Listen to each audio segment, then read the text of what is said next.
Thank you, Father. The House will come to order. The pledge this morning will be led by Alex Pico and Andy Pico, the grandchildren of Representative Pico. Welcome. Please join us in the pledge.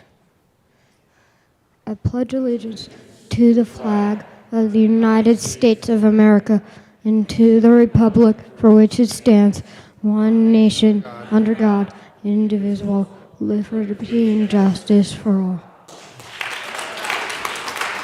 right, you guys, check this out. First of all, I'm Alex.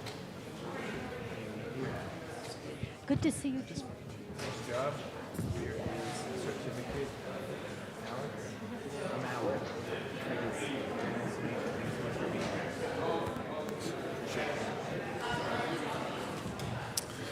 Mr. Shebel, please call the roll. Representatives Amabile, Bacon. And hopefully you guys can all. Representative Bacon is excused. Baisley. Rep. Baisley is excused. Benavidez. Burnett. Byrd.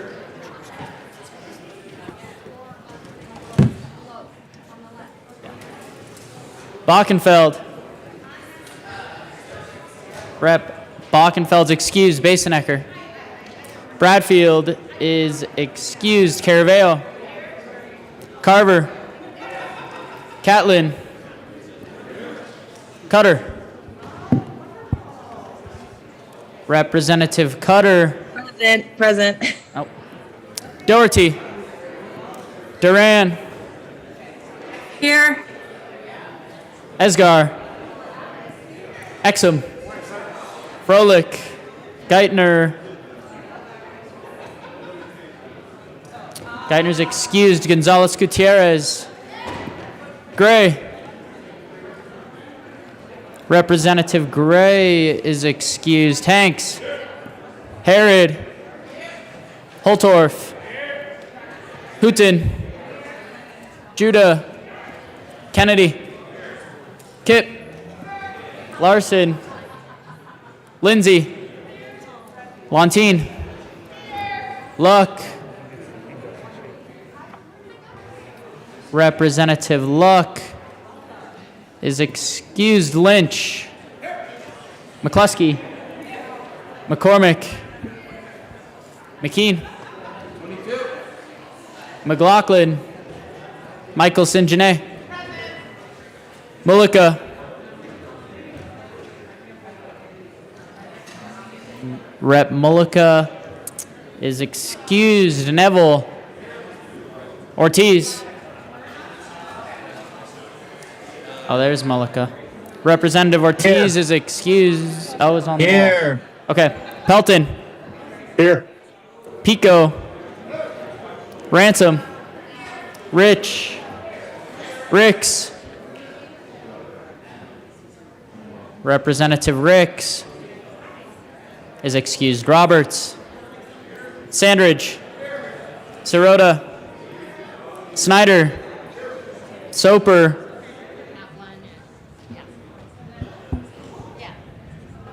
Rep. Soper is present. Sullivan.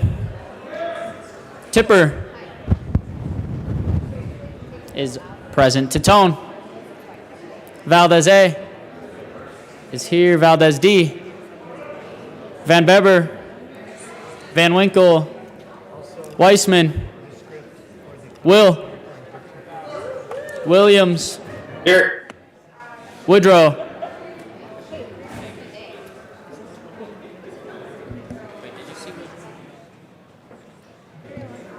Rep. Woodrow is excused. Woog. Young.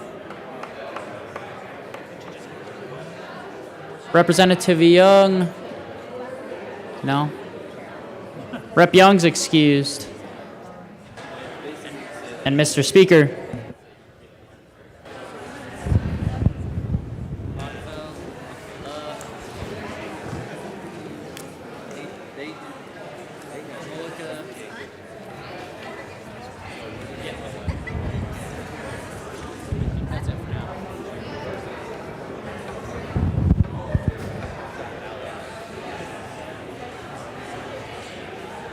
With 57 present, 8 excused, we have a quorum. Representative Burnett. Thank you, Mr. Speaker. I move that the Journal of Monday, April 18th, 2022 be approved as corrected by the Chief Clerk. Members, you have heard the motion that the journal be approved as corrected by the Chief Clerk. All those in favor say aye. Aye. All those opposed, no. I heard one no, but the ayes have it. The motion's approved. Announcements and introductions. Representative Harrod and then Representative Soper. Thank you. Thank you, Mr. Speaker. Members, we had an appropriations meeting this morning. Are you excited? Okay. We do have a joke of the day. The winner is Representative Sandridge. Come on down. They were all bad. They were all bad. They were all bad.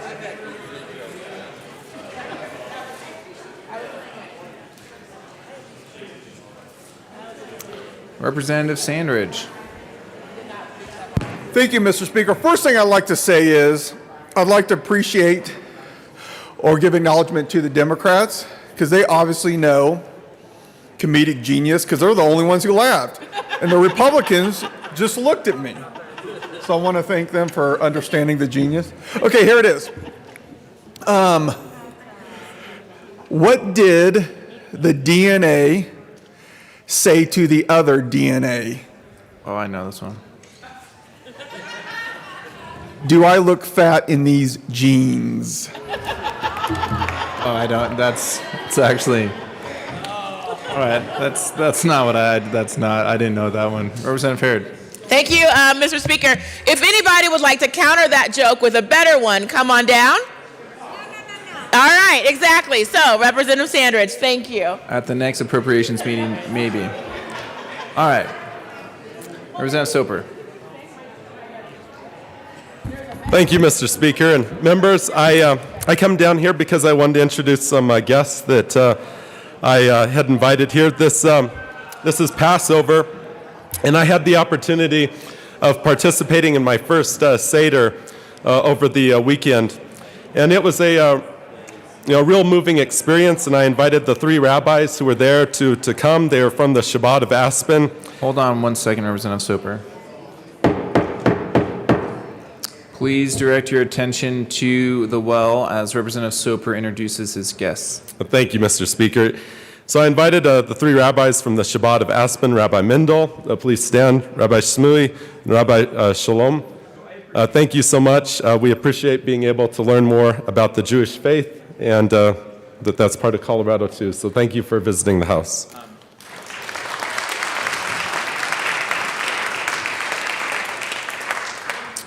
Representative Tatone.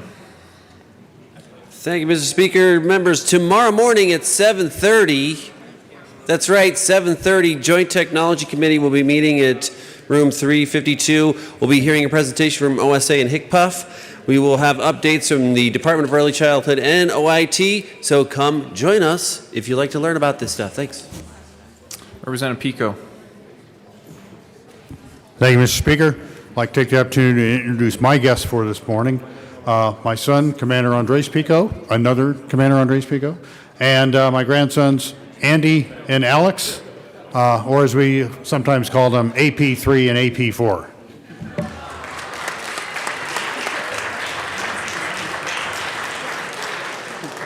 Representative Exum.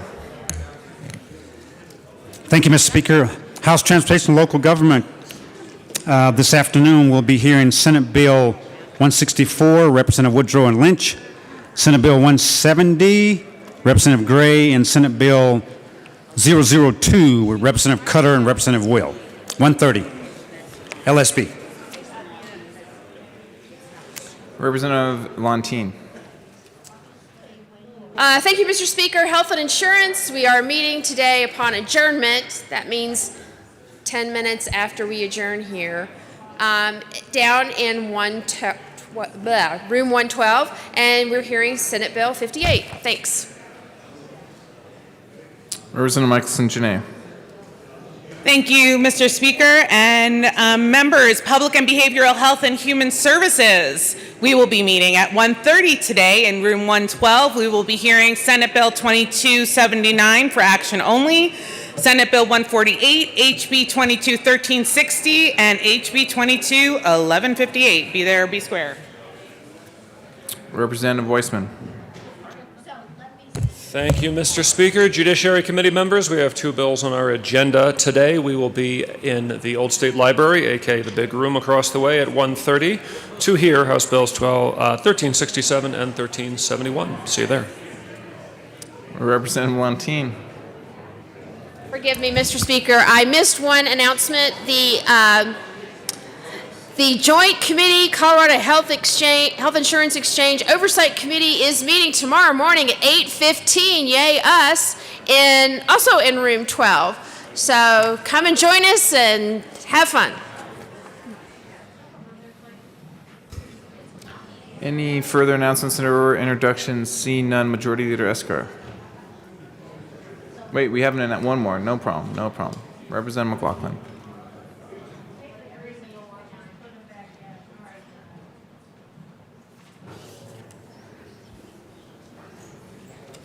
Representative McLaughlin and Representative McCluskey. Thank you, Mr. Speaker. We have a tribute, and we would like it read at length, please. Members, we have a tribute. Mr. Schiebel. State of Colorado. The Senate and House of Representatives convened in the 73rd General Assembly hereby extends congratulations to William Bradley Baca on his appointment as president of Western Colorado University. The Colorado General Assembly commends Brad Baca on his being selected as the 14th president of Western Colorado University. A Colorado native and first-generation college student of Hispanic descent, Baca has been with Western Colorado University since 2002, most recently serving as both Chief Operating Officer and Executive Vice President. Brad Baca is known for his business acumen and financial expertise, as well as his passion for the Gunnison Valley.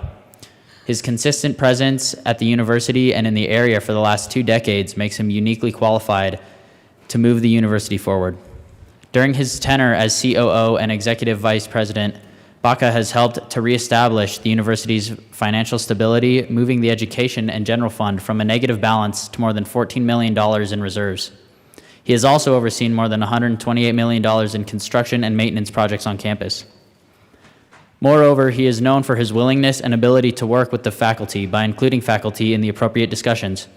The members of the Colorado General Assembly wish Brad Baca well in his new position and look forward to continuing good relationships with him. On request of Representatives Barbara McLaughlin and Julie McCluskey and Senator Kerry Donovan, given this 19th day of April 2022, State Capitol, Denver. Representative McCluskey. Thank you, Mr. Speaker. Members, it is an exciting moment when you get to see someone rise in their career and assume a leadership role of such importance not only to the Gunnison Valley, but to all of Western Colorado. Brad Baca has been a tremendous ally in helping those of us here better understand the needs and the challenges that are facing higher education, again, with that rural lens, understanding what it means to be a small college, a small university in rural Colorado. Brad's commitment not only to the students and faculty, but to the entire community are well known, and I am so proud to see him here today as the new president of a university that we're all excited to represent. Congratulations, President Baca.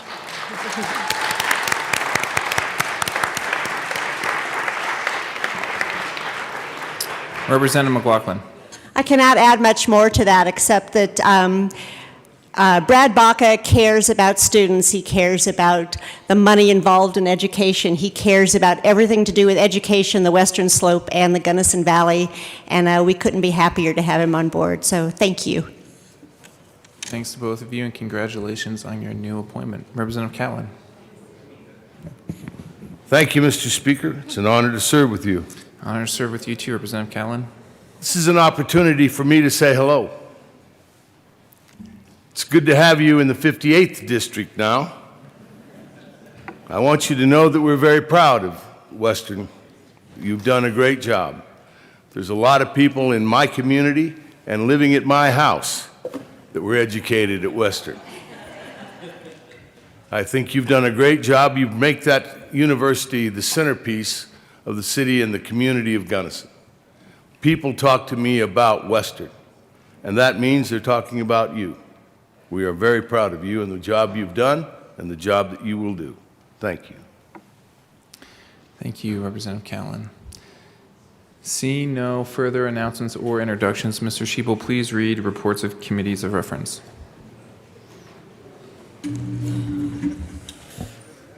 Committee on Appropriations, after consideration on the merits, the committee recommends the following: House Bill 1122 as amended 1281, as amended 1283, as amended 1287, as amended 1289, as amended 1303, as amended 1318, 1349, as amended, be referred to the Committee of the Whole with favorable recommendation. Committee on Finance, after consideration on the merits, the committee recommends the following: House Bill 1205 as amended 1328, Senate Bill 107 be referred to the Committee on Appropriations with favorable recommendation. Committee on State, Civic, Military, and Veterans Affairs, after consideration on the merits, the committee recommends the following: Senate Bill 12 as amended, 153 as amended, be referred favorably to the Committee on Appropriations. Thank you, Mr. Sheeple. Majority Leader Escar. See how we get through the week. Thank you. Okay. Thank you, Mr. Speaker. I move to lay over third reading calendar until tomorrow, April 20th. Seeing no objection, the third reading calendar will be laid over until Wednesday, April 20th. Majority Leader Escar. Thank you, Mr. Speaker. I move the following bills be made special orders today, April 19th at 9:19 a.m. House Bill 1319, House Bill 1218, House Bill 1122, House Bill 1283, House Bill 1289, House Bill 1303, House Bill 1318, House Bill 1349. Seeing no objection, the bills laid out by the Majority Leader will be made special orders today, Tuesday, April 19th at 9:19 a.m. Representative Doherty.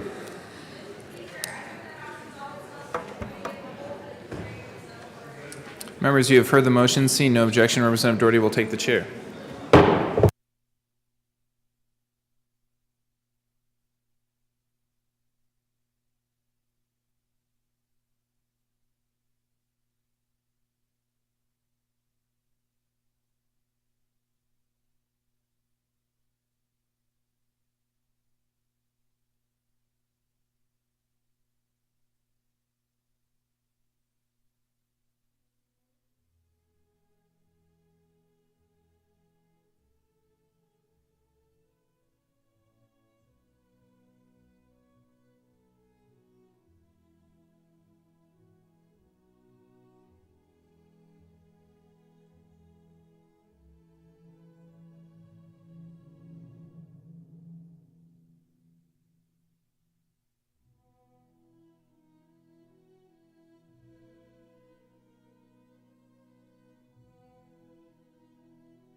The committee will come to order.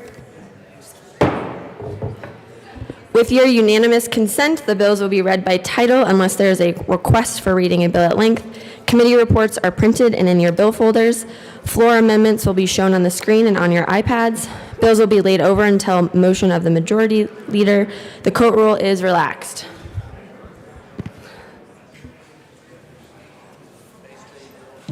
Mr. Sheeple, please read the title of House Bill 1319. House Bill 1319 by Representatives Gonzalez Gutierrez and Judah concerning dependency orders for an unaccompanied child in the federal custody in Colorado. Representative Gonzalez Gutierrez. Thank you, Madam Chair. I move House Bill 1319. To the bill. Representative Judah. Thank you, Madam Chair. House Bill 1319 grants access to Jefferson County Court for these children through a simplified, streamlined dependency proceeding. these children are here unaccompanied, and so this dependency proceeding will allow some of these children to apply for special immigrant juvenile status and protection from deportation under federal law. Is there any further discussion? Seeing none, the question before us is the passage of House Bill 1319. All those in favor say aye. Aye. Those opposed, no. The ayes, the ayes have it. House Bill 1319 passes. Mr. Shebel, please read the title to House Bill 1218. House Bill 1218 by Representative Valdez A. concerning resource efficiency related to constructing a building for occupancy. Representative Valdez. Thank you, Madam Chair. It is an honor to serve with you. It's an honor to serve with you. Well, I would like to move House Bill 1218 and the Energy and Environment Report. To the Energy and Environment Report. We made a few amendments in committee to improve some of the definitions, and I ask for an aye vote. Is there any further discussion? Seeing none, the question before us is the passage of the Energy and Environment Report. All those in favor say aye. Those opposed, no. The ayes have it. The Energy and Environment Report is passed. To the bill. Thank you, Madam Chair. So House Bill 1218 is a great bill. As many of you noticed, we are switching to electric vehicles. Every single Super Bowl commercial was about an electric vehicle this year. The manufacturers have announced the discontinuation dates of the fossil fuel engines, almost all of them, including both American auto manufacturers. And when I say both, I mean the big two, GM and Ford. We will need to be ready for that. And it is expensive for folks that live in multifamily situations to adopt that infrastructure. What this bill does is ensures that new buildings we build are designed with and have the infrastructure already there, and I would ask for an aye vote. Representative McKean. Thank you very much, Madam Chair. It's so funny that this comes up today. Funny, like not really ha-ha funny. So we had a bill here a couple years ago that was to, the initial version of it was to allow a manufacturer, Rivian was the name of the manufacturer, to sell directly to customers here an electric pickup truck, if you recall that.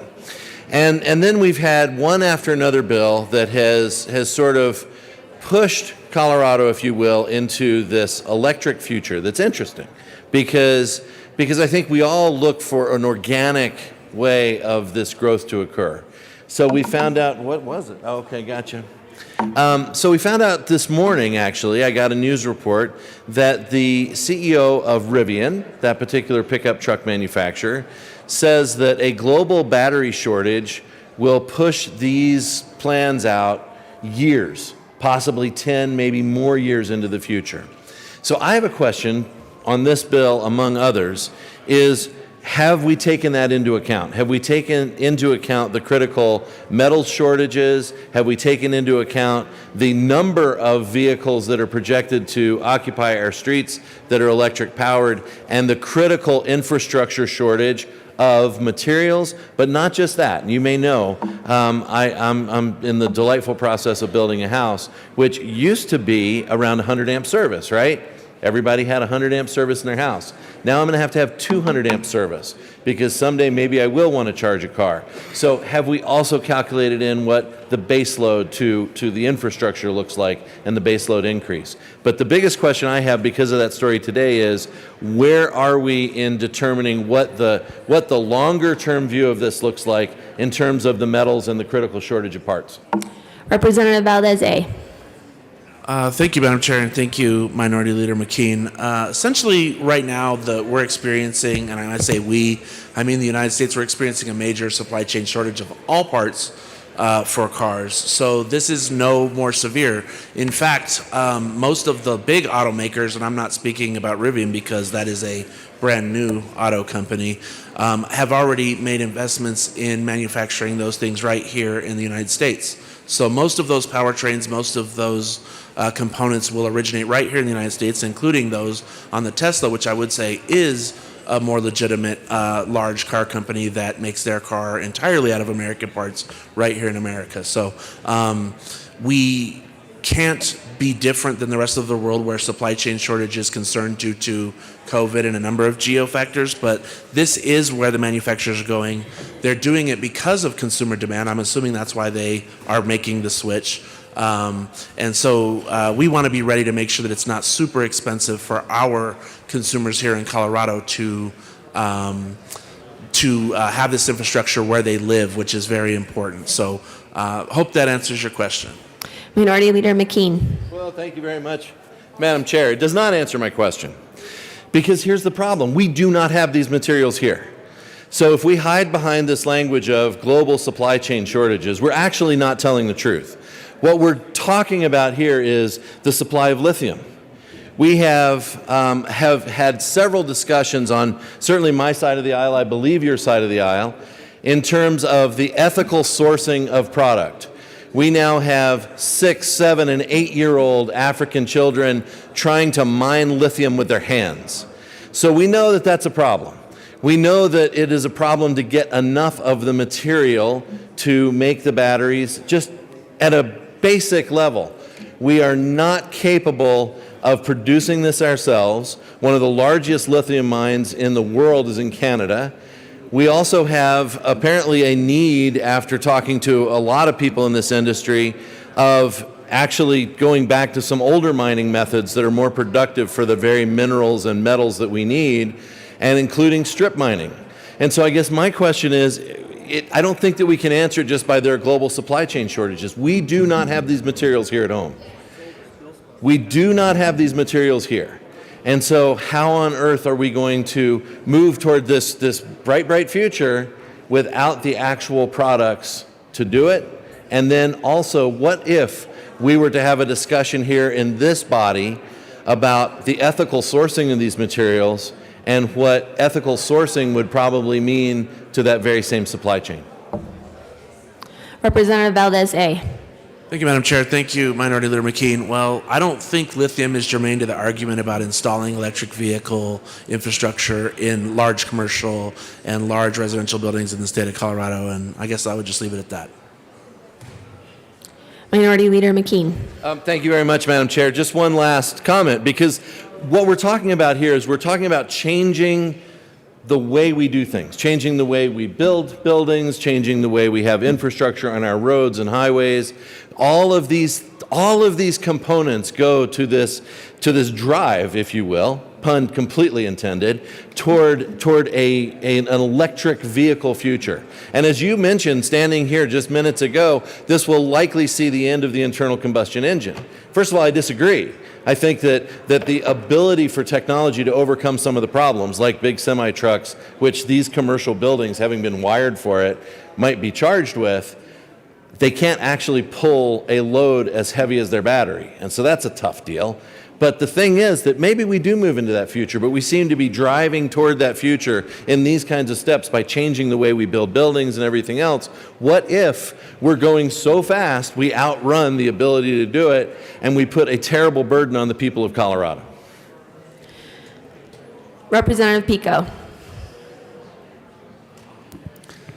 Thank you, Madam Chair. I rise in opposition to the bill for all the same comments that was just been articulated, but also the issue here is that we are mandating construction standards, additions into buildings, which are going to add to the cost of construction.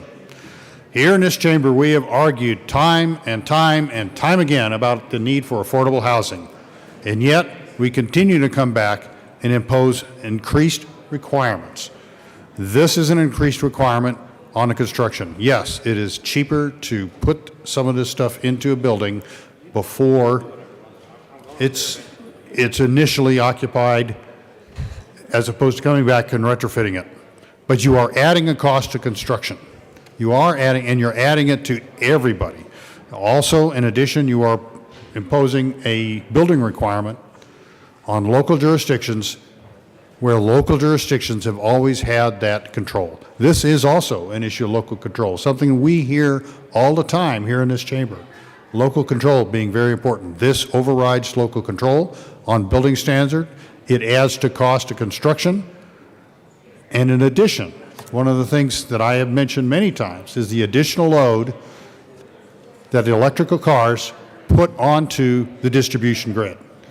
You get more than 3 or 4 residents that put these kinds of 200, 260 amp service within their households, you start blowing transformers in neighborhoods. That is a cost that utilities have to pick up, and that is a cost that goes across everybody. Will this transition occur? Maybe, maybe not, to the extent that people think, but it is an issue also of whether the market will pull that requirement. Customers will demand this. The producers will deliver it. Builders will deliver it as consumers ask for it. Mandating this imposes an additional cost on top of everything in there.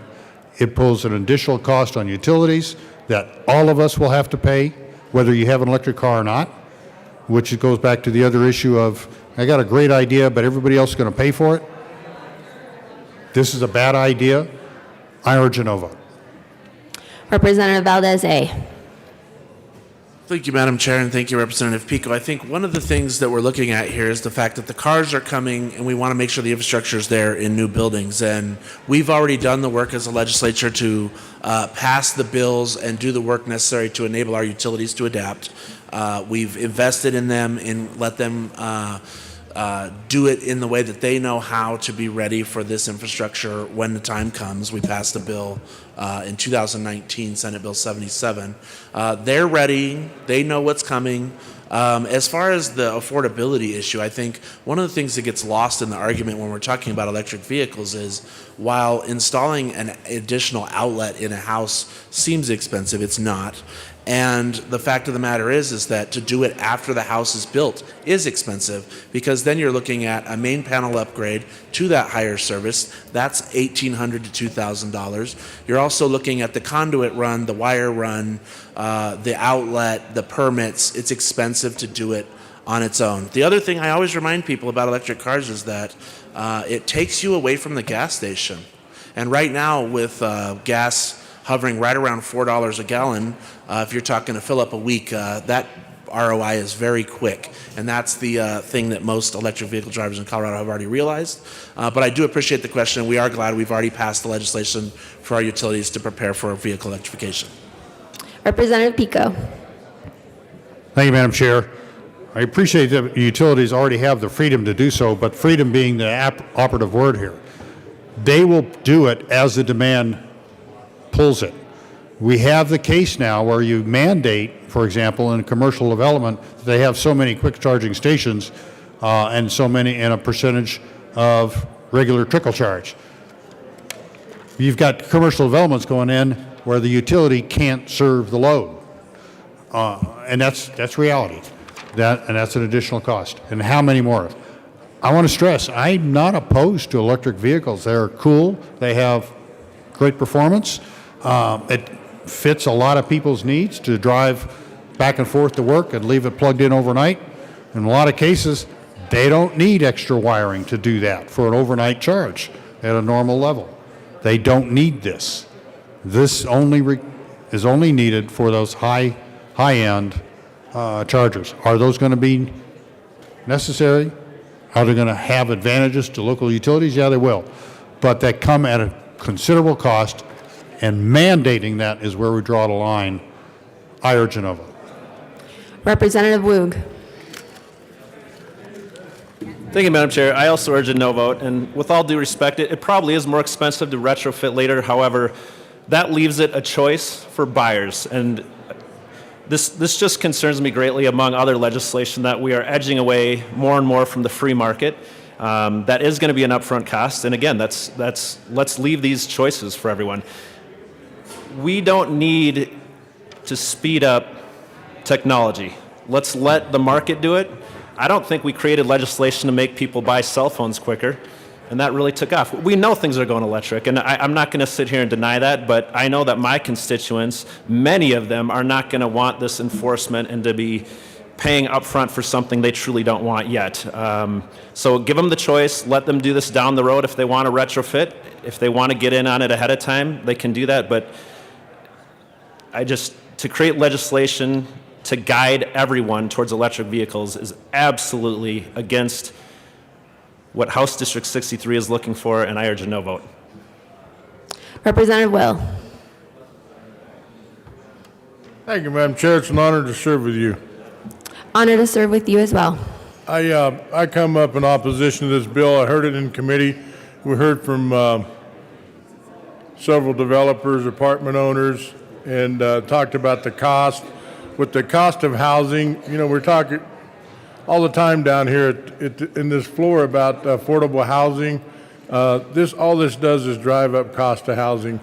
I understand we're moving in that direction, but a bill like this is moving it far too quickly and mandating it, and it's not needed. Let's let the market do it, and not be mandating these type of things. So it's not helping with affordability, and that's critical in this day and age, affordability for all. So I was a no in committee, and I'll be no on this bill. Representative Soper. Well, thank you, Madam Chair. And I'm also a no on this bill. I attempted to vote in committee, but apparently voting from an airplane was a bit challenging. This is something that as we see skyrocketing prices in the construction industry, and certainly a desire by the General Assembly to have more affordable housing, mandating EV spaces for new construction, albeit if there are some square footage requirements, certainly is only going to make the cost of construction more expensive. It's also one of those things that if this is what the market is demanding, it will naturally be there. Builders will naturally incorporate it into their buildings. There are many technologies that were never mandated but have become part of our everyday life in new construction. And I certainly would rather go in that direction rather than having the heavy arm of government approach of requiring a certain number of EV spaces when we're building multi-residential buildings. I did want to say I appreciate one question I was able to ask in committee was if this would apply to remodels of a single occupancy family home, and I was relieved to know that it does not. I think that's really important that we guard against Coloradans who may just be doing a simple upgrade to their house, that we're not going too far. But on the other side of the equation, I do think that if developers and builders want to include more EVs, I'd rather do it through an incentive approach. I'd rather do it by letting them make their own decisions rather than having the government come in and mandate. Mandates will only lead to more expense. More expense will only lead to Coloradans not being able to afford their apartments or their condos. So members, please vote no. Thank you. Representative Valdez A. Thank you, Madam Chair, and thank you, Representative Soper. I think one of the things that is kind of a misconception, something that I found out, I represent House District 5, which is the urbanmost parts of Denver, including downtown, where we have many residential buildings that rise 450, 500 feet into the air, 500 or 600 condos. One of the issues that we run into in these areas with adoption is that the building's transformer rooms and their main, all the things that need to be designed into a building aren't done. The retrofit for a building like one of these buildings where demand is high and unservable is through the roof. When it's done at the time of design and construction, that cost is lowered so much that Colorado consumers will save so much money. It's roughly $10,000 per space to electrify in my district. That is ridiculous.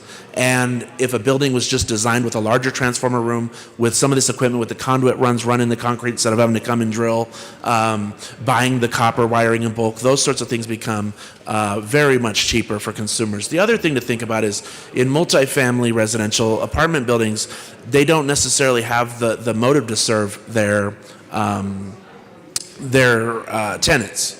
So you can be asking your landlord for an electric vehicle charger, but they can say now, we didn't put it in when we built the building and now it's too expensive. So this aims to prevent all that by just building better buildings. I think when we talk about, building codes and the importance of them, this is how we got sprinklers, this is how we got insulation mandates. They had to be made mandatory. We want to be ready to serve the people of Colorado's desire to get around in a personal vehicle. Those vehicles will all be electrified. So what we're trying to do is do that at the least amount of cost, which is to do it when an architect is sitting at their drafting table designing a building. And so that's really what we're going for here. It is all about saving Coloradans money, and the proof is definitely in the metrics that have come from places where buildings are built this way. So thank you for your comments. Minority Leader McKean. Madam Chair, thank you so much. It's just not true. It's just not true. Number one, we say, well, all these vehicles will be electric. No, they won't. They will not. Part of the reason is cost. Part of the reason is supply, as I just mentioned. Part of the reason is preference. If what we decide to do is pursue an all-in model of how we choose to do things, we forget an important word that you used, which is consumer. The consumer would like these things. The consumer would like to have the charging stations. The people who are building condominiums would like to be able to market to those people who want to have a charging station. So therefore, of their own volition, they will go and design that into their product. To demand that government does it is not only a bad idea, but it will inevitably drive up costs for consumers, no matter what. And in fact, you mentioned a couple of things. You mentioned insulation. You mentioned sprinklers. Sprinklers is a life safety issue, and it was one, in some ways, kind of like the only one source of ignition, one point of ignition on a single-family lot, which got rid of a lot of the garage apartments that helped young families pay for their first house. So there are unintended consequences as we move down this road. You opened with something I thought was interesting, and that was that in the Super Bowl commercials this last year, almost every car company had electric cars in there. And so this is what kind of struck me as I was thinking about it, and why I like debates that last more than 3 seconds, is we can think about things. Apparently, if I believe Super Bowl commercials, then Doritos also give me superpowers. They let me do amazing things, right? Or if I believe Super Bowl commercials, then probably I could drink some Gatorade and fly, because that's got to be real. Super Bowl commercials are possibly the most forward-thinking, sort of cutting-edge type of, hey, what do y'all think about this?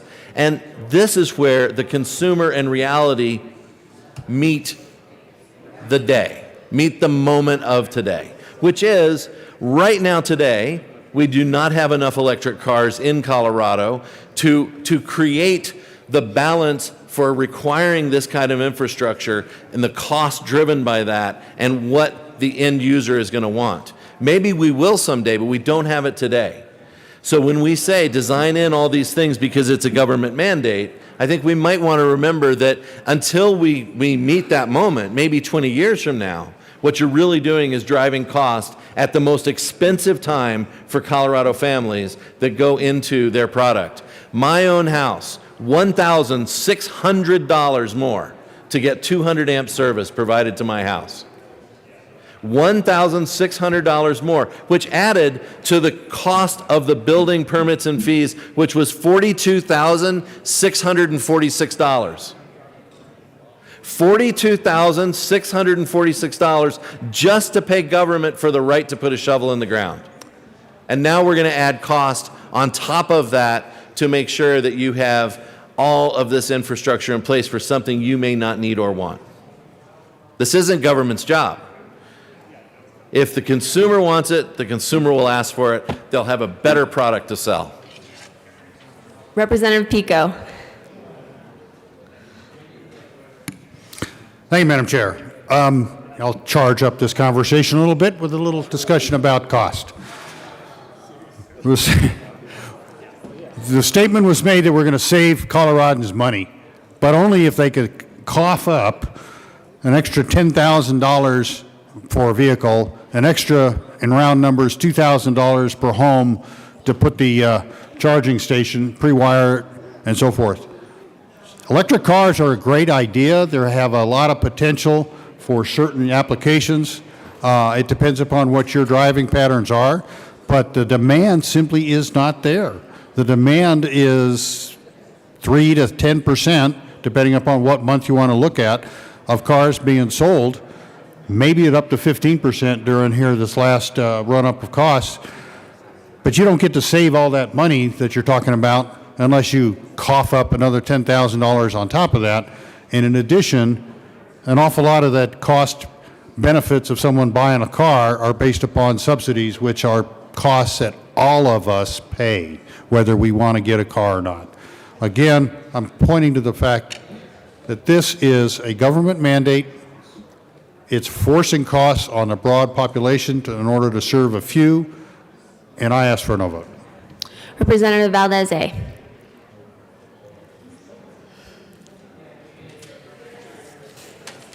Thank you, Madam Chair. And I just wanted to respond to a couple of things. I feel like I should be clear. A couple of folks have come in the well and said that I was saying stuff that wasn't true, which I'm offended by because that's not a fact. Before coming here, this is what I did for work. I'm good at it. I have one of the largest companies in Colorado. I know the costs. I can tell you the cost of each component that goes into an electrical system of the house at today's price. Anytime. It does not cost that much. It costs that much to do it after the fact. It costs $10,000 a space to do it after the building is open. To do it beforehand is a matter of hundreds of dollars. And if you want proof of that, go to any builder and ask, what do you charge for an additional 240 watt outlet? An additional dryer outlet.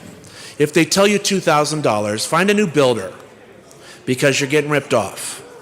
The fact is, if you want to get ripped off, buy a house that doesn't have this and then get the electric car that you're going to have and then have to put it in.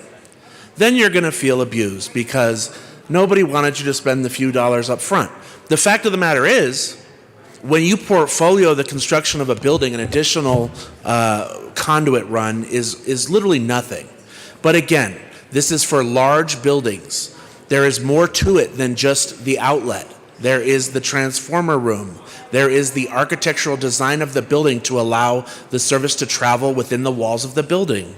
There is additional demands on fire codes. So these things we have to adapt to. And by doing it, we're enabling our constituents to drive vehicles that don't consume gas.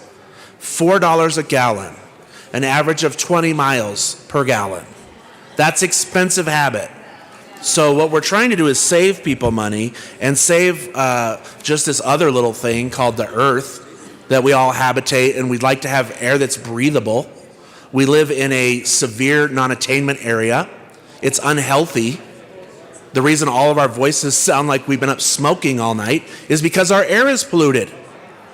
Enough is enough. This is a small thing to do to be ready for our consumer demand. And I'm sure people at Ford are like, let's force electric vehicles on people. I'm sure over at GM when they're like, let's discontinue the engine, it's because everyone's asking them for an engine. No. They're businesses. They're multi-billion-dollar businesses. They hire companies that are multi-billion-dollar businesses to analyze consumer demand, and they've responded. We're trying to make it so Colorado's not the state that has 20th century infrastructure waiting for people with their 21st century vehicle. The right time to do it is at construction. I can build you up a bill of lading from the local electrical distributor to show you what the wholesale cost is. It's not much. Every house is built with a 200 amp service today. Has been for a long time. That's a fact. So this is a common sense bill. This doesn't cost anybody. I mean, it saves money. It enables people to save money. And by doing the money savings, they're also saving our lives. It's good. And remember, the requirement percentages are very low. So we're already undercutting what we think the future is going to look like. The percentages in this bill have been negotiated. This bill has been extensively stakeholdered. This bill is ready to go, and Colorado's ready for electric vehicles. And we want to make sure Coloradans have access at their homes and their places of business to charge both their fleets. That's the other thing. I didn't even mention that. If you own a business and you're running a fleet of 50 trucks, that's $10,000 a month, sometimes $12,000, and right now, $15,000 or $20,000 a month gone for every business that operates a fleet of pickup trucks. So this is a way to absolutely change the paradigm on how businesses and individuals spend money. that leaves the money with them. And I said it in committee, if we're not ready, we're going to pay the price of people saying, why weren't we ready? I urge a yes vote. Is there any further discussion? Representative Woog. Thank you, Madam Chair. And I certainly won't come up here and debate the actual amount, but if there's infrastructure going in that wouldn't have gone in, there is a cost. And many, many Coloradans need affordability now. Not later, not 10 years, not 20 years. In fact, I've been hearing about green energy saving costs since I was a local town council person since 2013, and we're not seeing it. And it might happen. But Coloradans are hurting right now. My constituents are hurting right now. They're hurting at the pump. They're hurting at the grocery store. Every single thing we purchase is a higher cost these days. And much of that comes out of this building. So I strongly urge a no vote. This is not good for Colorado. Representative Valdez. Thank you, Madam Chair, and thank you, Representative Wu. I know your constituents, all of our constituents, in the same boat. I have some advice. Tell them to stop buying $4 a gallon gas and switch to an electric car because it's much, much, much, much cheaper to operate.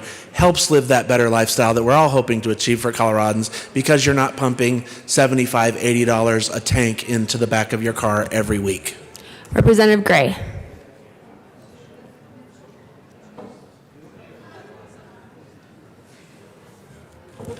A lot of very raised voices today. Excuse me. A lot of very raised voices today. The truth is that futility isn't a strategy. Saying that trying to move towards the future is too expensive is not a strategy. We have one of the worst air quality standards in the state. There were times that our air quality was the lowest in the entire world. And yelling about it doesn't change it. It just changes the life quality of the folks that we represent. Now, I'm not going to get into building construction and single-family home infrastructure. I actually do that for a living, and a lot of folks here don't. I'm not going to get into that, but I've also got a lot of friends who work in that industry, and none of them have called me about this bill for what it's worth. I know a lot of home builders. I work with a lot of home builders, and nobody has called me about it. But more importantly, transportation is the single largest emitter of both carbon dioxide, which hurts climate, which leads to the wildfires that have already started and we know we're going to see again. There's nobody in this room who doesn't believe they're coming. They're coming again. And also ground level air. And so to throw our hands up and say like, well, this isn't going to do anything. We're not going to do that. That's not what consumers want. First off, I think consumers do want it. I also haven't had any people in my district call me and be like, how dare you wire my home for electric vehicles. But also, we're public leaders, and it's our job to lead. It's not our job to say what's happening right now. What do people feel right now? Our job is to take a look at the wildfires that we see, the ozone warnings we require, the folks in our community who don't get to go outside because they're warned by public health it's not healthy enough to go outside. Our job is to actually address those things and to do it calmly and to do it respectfully and to do it scientifically.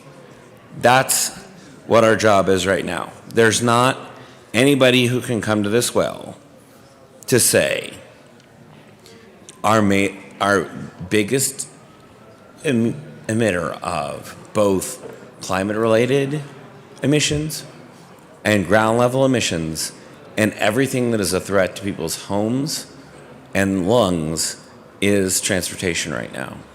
And so there's not a reason to say we can't take efforts to be, we were leaders who were not even forward looking, we're like barely present looking. Like this would have been forward looking 10 years ago. It's present looking now. It's going to be backward looking 10 years from now. But the idea that we can ignore air quality while all of the private sector is saying this is what they want. The private sector is moving in that direction anyway. The idea to say we're not in charge of infrastructure as the government is borderline hilarious. Like we are in charge of infrastructure. That's what the public sector does. The public sector does infrastructure. The private sector does the innovation that relies on that infrastructure, whether you're talking about home building, whether you're talking about technology, whether you're talking about this. So anyway, it's bigger than this bill. I'm just saying the idea that this should not be a air quality denialist legislative session, and this should not be a climate denialist legislative session. Like it's time. We need to show leadership in a few areas. And I've worked very hard on the infrastructure side. We're working on it. But it's not the time for denialism about the fact that we need to address our environmental quality and we need to take concrete actions, not just sit and hope that things get better, because that's what's been happening for decades and it hasn't worked. Thank you. Representative Pico. Thank you, Madam Chair. I want to respond to a couple of different things that was coming in here, but let me hit the last one first. To use that phrase denialist, whether it's air quality denialist, climate denialist, or any other kind of denialist, is an insult. And by golly, I'm not going to stand accept that, Madam Chair. I ask that you apply the same standards. Representative Pico, stop talking, please. Thank you. We're going to take a brief recess. All right.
Committee will come back to order.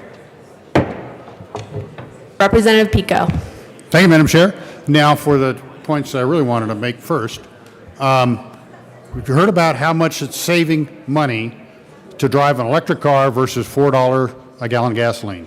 Well, that's true only if you upfront the $10,000 extra per car for an electric vehicle, and for a commercial vehicle that has to lose the amount of payload that it carries, the extra cost of running reduced loads in order to compensate for the extra weight that's in those batteries. By the time you count a $10,000 premium in order to buy that electric vehicle, your payback time versus that $4 a gallon gasoline is further than the life expectancy of the batteries in that car. You'll never make it up. Is that a convenience for you? Yes. Again, I don't dislike electric cars at all. I think they have a niche. But to mandate the preparation for it, that's where we draw the line. I want to talk a little bit about air quality. We heard here that Denver is the worst air quality in the world. We've heard this several times.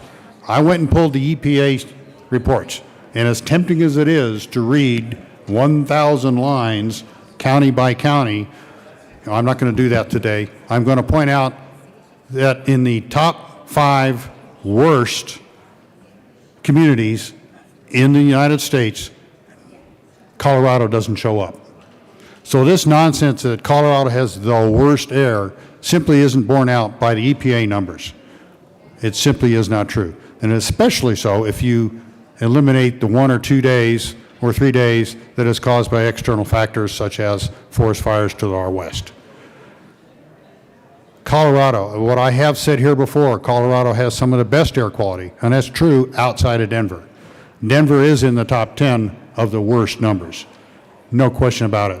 But Denver is not Colorado. Colorado is not Denver.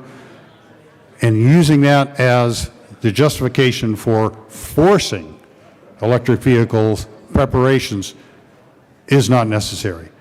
And the point has been made many times, and I emphasize it now again. When the demand is there, the supply will be there. At this point, people are buying electric vehicles when they want to. People are preparing their homes as they want to. The market will respond, and we will move forward on a demand-based basis, not a government-enforced basis. And I ask for no vote. Is there any further discussion? Representative Soper. Well, thank you, Madam Chair. You know, this debate has become really electrifying. Just had to add that. I did just want to address the part about affordability. I appreciate the comment that, perhaps what someone is actually paying for electricity versus what they're paying for gas might appear to be cheaper, but it's not, and I'll explain why. We certainly have a problem when it comes to thinking about the cost just in terms of what you pay at the pump or what you pay at the EV charging station, but there's a lot more to that. What the bill has in here is the concept of adding EV charging stations. So that's going to increase the cost of construction. But what has come out over the course of the debate is that people are going to buy EVs. But yet then when you step back and you say, well, how much does the average Coloradan earn per year? Well, according to the U.S. Census, it's about $40,000 is the average per capita income here in Colorado. Then when you step back and say, well, okay, what do Coloradans drive? We drive SUVs, we drive pickups, we drive four-wheel vehicles because it snows here. We need to have something that's a little bit tough and durable. So considering what's actually made out on the market, we then look to Rivian. That starts at $75,000 on up. So now you're trying to tell someone who makes $40,000 a year to buy a $70,000 plus vehicle to save money on gasoline. They will never see the cost savings. As a matter of fact, all they will ever see is debt. They will see a pile of debt until they die, basically. And that's what I really fear, is that it's nice to be able to imagine a future where everything's electrified. But I think it's important to step back and also look at reality. The fact that these are the actual costs that exist out there. And that's why I'm a no vote on this bill. That people who are designing multifamily units, I think it's really important that we say, hey, if you want to add EV charging stations, it should be up to you, not a government mandate. And I think it's important that we step back and say, okay, EVs are still very expensive. They're still out of reach for the average Coloradan. When we have a lot of my constituents can barely afford a $2,000 beater car. And that's the reality. They are never going to go out and buy an EV. And by the way, for those of you who are in the car market, have you ever looked for a used EV? That's a question I would like everyone to answer. I can tell you that right now, no one ever looks for a used EV. Part of it is, the battery's depleted. It's like buying a used laptop when the battery's been depleted, or a used cell phone when the battery's been depleted. There's a lot of issues that are out there, and I think we really need to think about Coloradans who just can't afford this, who can't afford EVs, who can't afford the higher cost of rent that will be imposed on them due to the higher cost of construction. There's a lot of unintended consequences here, and that's not to say that, I'd love to be able to buy a Tesla, but I can't. I mean, it's still out of reach for me as well. They're pretty expensive. I like the fact that they're silent and fast. Those are two things that are always nice to have in a vehicle. And we reflect Colorado. And I think that we need to think about how it's going to impact the average Coloradan, the person who's struggling to make ends meet. And this bill doesn't quite get there, but thank you. Representative Tipper. Thank you, Madam Chair. And Representative Silber, you are right. Teslas are expensive, Rivians are expensive, but so are Maseratis and Audis and BMWs. Those are not the only EV options. And it's not true that there isn't a secondary market for EVs. We actually sold our initial EV to a secondary market. And I currently am looking for an EV on the secondary market. So I don't think that those are accurate statements. You can get a used Leaf for $6,000. That's still a lot of money, but to say that the only EVs that you can get are Rivians, which are $80,000, $90,000 is misleading. Minority Leader McKean. Madam Chair, thank you. And to my colleague who says that I said he told untruths, I believe I was more talking just about the whole theory of this is what's going to happen. But you mentioned that this is what you do and you're good at it, right? You know the exact cost of things and you're good at this. All right, I also know the exact cost of things. So here's the remarkable piece of paper that I was talking about that I heard was not reflective of actual costs. So let me to the point of the bill being something that will require things in building multifamily, let me just take you down the journey of single family, because I was wrong in the number that I said, and sadly I was wrong on the low side. So let me just run through these very quickly. Plan check was $1,861.70. My permit fee was $2,864.15. My mechanical permit fee was $237.25. Electrical permit fee $195.25. My plumbing $97.25. My city use tax $6,509.45. Open space, $542.45. Jail tax, $325.47. Fairgrounds, $325.47. County behavioral health tax, $542.45. Construction meter, water meter, $65.60. Water meter fee, $355. Here's the one that got me. Electrical install underground greater than 150 amps, which is what I would have to charge an electric vehicle, $415. Let's skip on down to the bottom of the page. School free in lieu of land, $1,382. PIF for electric greater than 150 amps, $2,210. Residential sewer detention, $1,337. Water res detention for the next sewer fee, $5,730. Impact fees, $919.86. Another sewer fee, $2,900. General government, $1196. I'm just going to stop reading some of these. So here was the deal. The number in the end was $43,000, my apologies, $640.07. But guess how much it was to make sure that a single family house could have a charging station in it? Not retrofitted. From the beginning, just to put the material where I need it to be, just for the permission, was $2,625. Now, we both know that a charger is going to run me anywhere from $6,000 to $8,000. And those are going to be chargers that are timed, right? These are chargers that allow you to charge your car in the middle of the night. And the fact is that requiring these in buildings is bad enough, and I'm opposed to your bill. But the other problem is that what you're going to create is a new market for energy. And I don't think anybody here disagrees with that.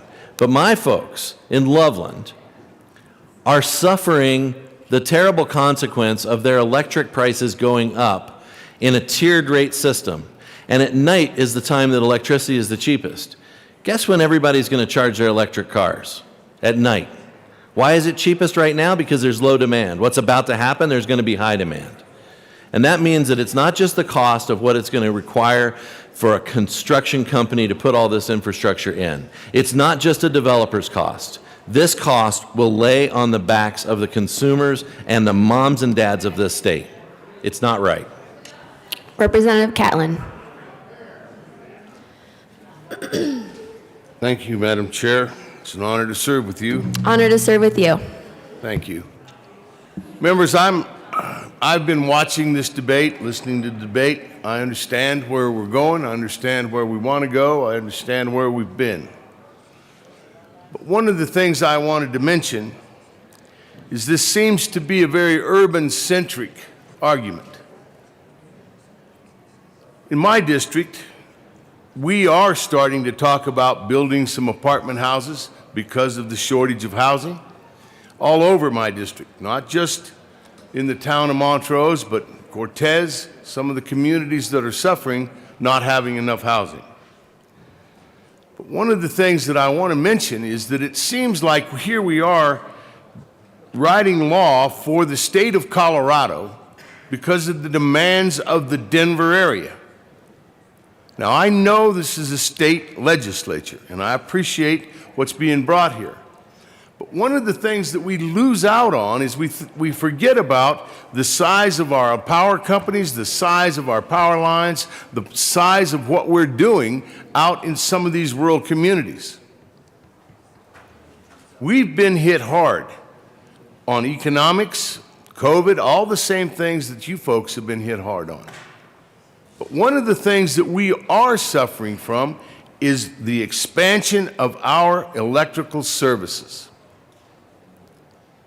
If we start doing these kind of things and demanding from the developers and from communities that are starting now to look at affordable housing, we're building in costs that probably over a 50-year life may not be that big, but right now they're big. The other thing that happens is the unintended consequences of creating the ability to do these things at these apartment houses. But the service coming from that power station to that building is not ready for the demand that we're creating. I would think that we as legislators would look at somehow that we can go about helping these suppliers, these electrical suppliers, create better and larger distribution systems so that we can meet this demand.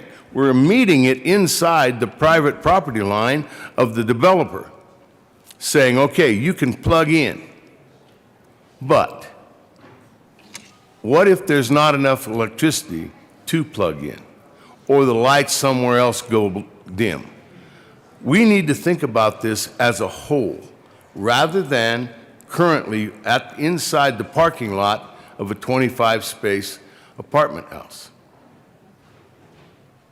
These communities are struggling. They need help more than they need to plug in their car currently.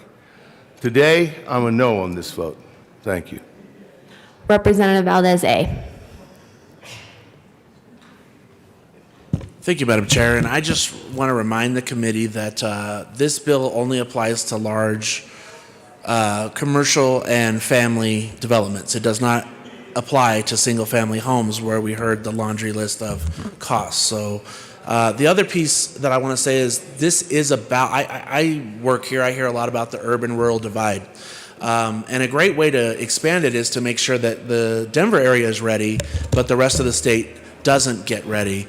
If you are an agricultural person or you are somebody who drives to town for goods, you live in a rural area, and you buy an electric F-150, you more than anyone in the city needs access to a charger to return home. We would be doing a disservice to rural Colorado to say, we're all going to have electric cars, we're going to be ready for electric cars, but we're going to not have rural Colorado be ready so that when you're driving long distances to get to the store, you're left in the lurch. So you can sit there and say, the electric vehicle doesn't work for me. We're not going to allow that. That's the beauty of this building, is that we can serve the entire need of the state. And the entire need of the state says, if we're going to have electric vehicles, they're not just going to be in Denver, they're going to be in all of our rural areas, and they're going to be everywhere else. So with all due respect to the Googling of costs, that is not applicable to this bill, because these would be for large projects which are individually basis, pull one universal permit for the entire general contracting of the building. But more importantly, and I keep drawing it back to this is about the design of a building. This is about the architect and the engineers designing the building for this readiness. So I will leave it at that, and I will ask for an aye vote, and thank you very much for the hearty debate today. Minority Leader McKean. Thank you so much, Madam Chair. So the Googling of cost, I wish it were just Googling. Golly gee willikers, I wish it were Googling. But guess what? This is what it costs. And to be honest, this is a single-family home. The very same structure of cost exists for multifamily. Why? Because people across the state said we want development, we want growth to pay its own way. And so therefore, you're going to count in all of these fees, all of these taxes. This is not the Googling of cost. This is the real cost. The real cost to families of this state. And what we just heard was that we will not let that happen. Who's the we? Are we suggesting that the we here is this royal we that says that government will not allow this to happen? Is that the we? Because you've got a whole bunch of people who represent parts of this state that say, no, we don't want that. We don't want government to be the arbiter of the quality of our lives. We don't want government to be the arbiter of how much it costs to live here. We don't want government to be the arbiter of what we drive. So when I hear statements like, well, we're all going to have electric cars, no, we're not. 4 minutes, 37 seconds. I timed myself the other day. I had to fill up the car. 4 minutes, 37 seconds. And that was like punching in all the buttons. 4 minutes, 37 seconds. How long will it take me to charge my EV? 15, 20, an hour. My time for how I can get to where I want to go and how I can burn hydrocarbons to produce horsepower is way more valuable to me than to determine if I'm going to allow government to tell me to drive an electric car. There's no we on this issue. If there were consensus, you wouldn't hear this debate. You hear this debate because we say no. Do not force us into this cold, barren future. And I say cold, barren future because I have driven alongside EVs that in the winter have their heater on and can't go the speed limit because it draws it down. My father used to have a saying, and he said, Hugh, they want us huddled, shivering in the dark. And my father was a remarkably left-of-center libertarian. We say no. This is not a we. I urge a no vote on this bill. Representative Luck. Thank you, Madam Chair. To put an analogy to what was just said, I will remind us or point us to a neighborhood. Let's imagine that in that neighborhood, every single house is built to the same specifications and looks exactly the same on the outside. And let's say that each one of us is given one of those homes. If we went door to door, as that front door opened, we would see a very different environment inside. Why is that? It's because we create in our own image. We create environments that are comfortable to us, that suit our preferences and designs. The people in my district deliberately choose not to live in Denver Metro. It is not their image. That is not the environment in which they thrive or desire to live. This is the crux of the urban-rural divide. Because right now there are so many urban voices speaking into policy that the rural image continues to be minimized and covered. We don't want to live life the same way as those in urban environments. And all we are asking is for an opportunity to live freely, to not be controlled. If I take the proponents of this bill at their word, then all commercial interests are walking down this road anyways. We don't need this bill. If they're already doing it, let's not add more to the CRS. But in those environments, in those jurisdictions that don't want this, let's enable them to have the flexibility. Let's give them freedom. You don't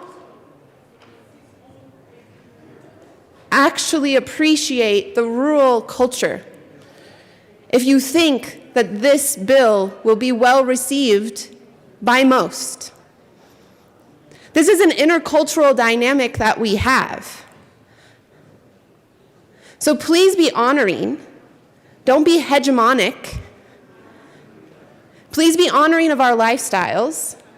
And let's make sure that those other issues that we have in terms of affordable housing aren't somehow truncated in their response and in our solutions, because there's another wall that gets put up keeping us from problem solving in our own areas.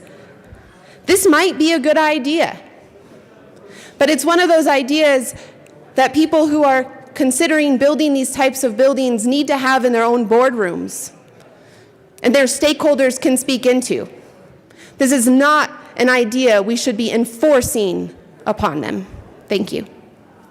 Is there any further discussion? Seeing none, the question before us is the passage of House Bill 1218. All those in favor say aye. Aye. Those opposed, no. No. The ayes have it. House Bill 1218 passes. Mr. Schiebel, please read the title of the House Bill 1122. House Bill 1122 by Representatives Will and Lindsay, also Senator Hawkes Lewis, concerning prohibiting certain practices by entities obligated to pay for prescription drug benefits. Representative. Any takers? Representative Will. Thank you, Madam Chair. So I move House Bill 1122. I believe we need to move the health and insurance report. Yes.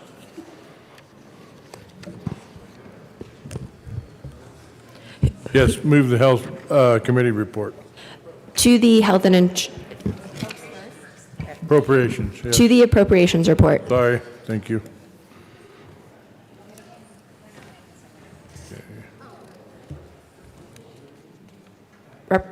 Representative Will, to the appropriations report.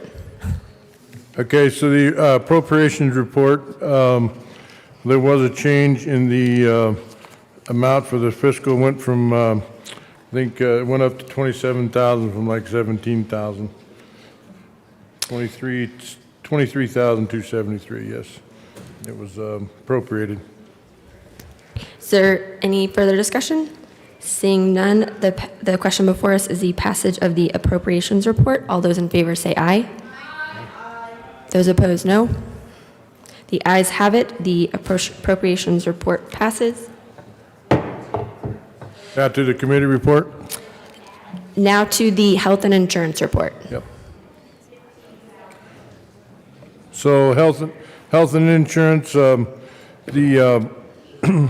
what we've done on this was that hold on a second, I have we amended this to, well, I have amendment coming forward. So,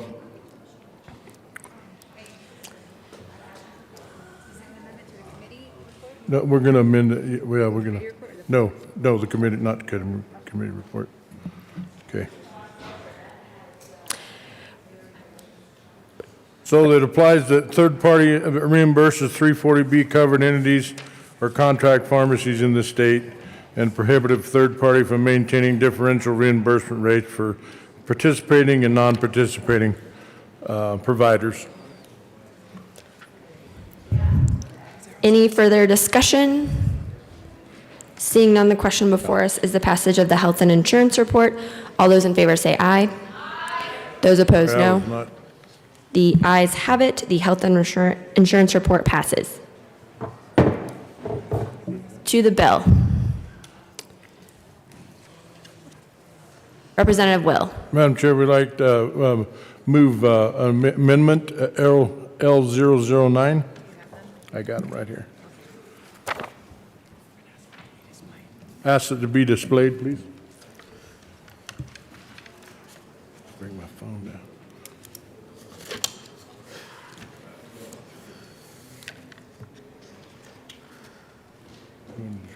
Okay.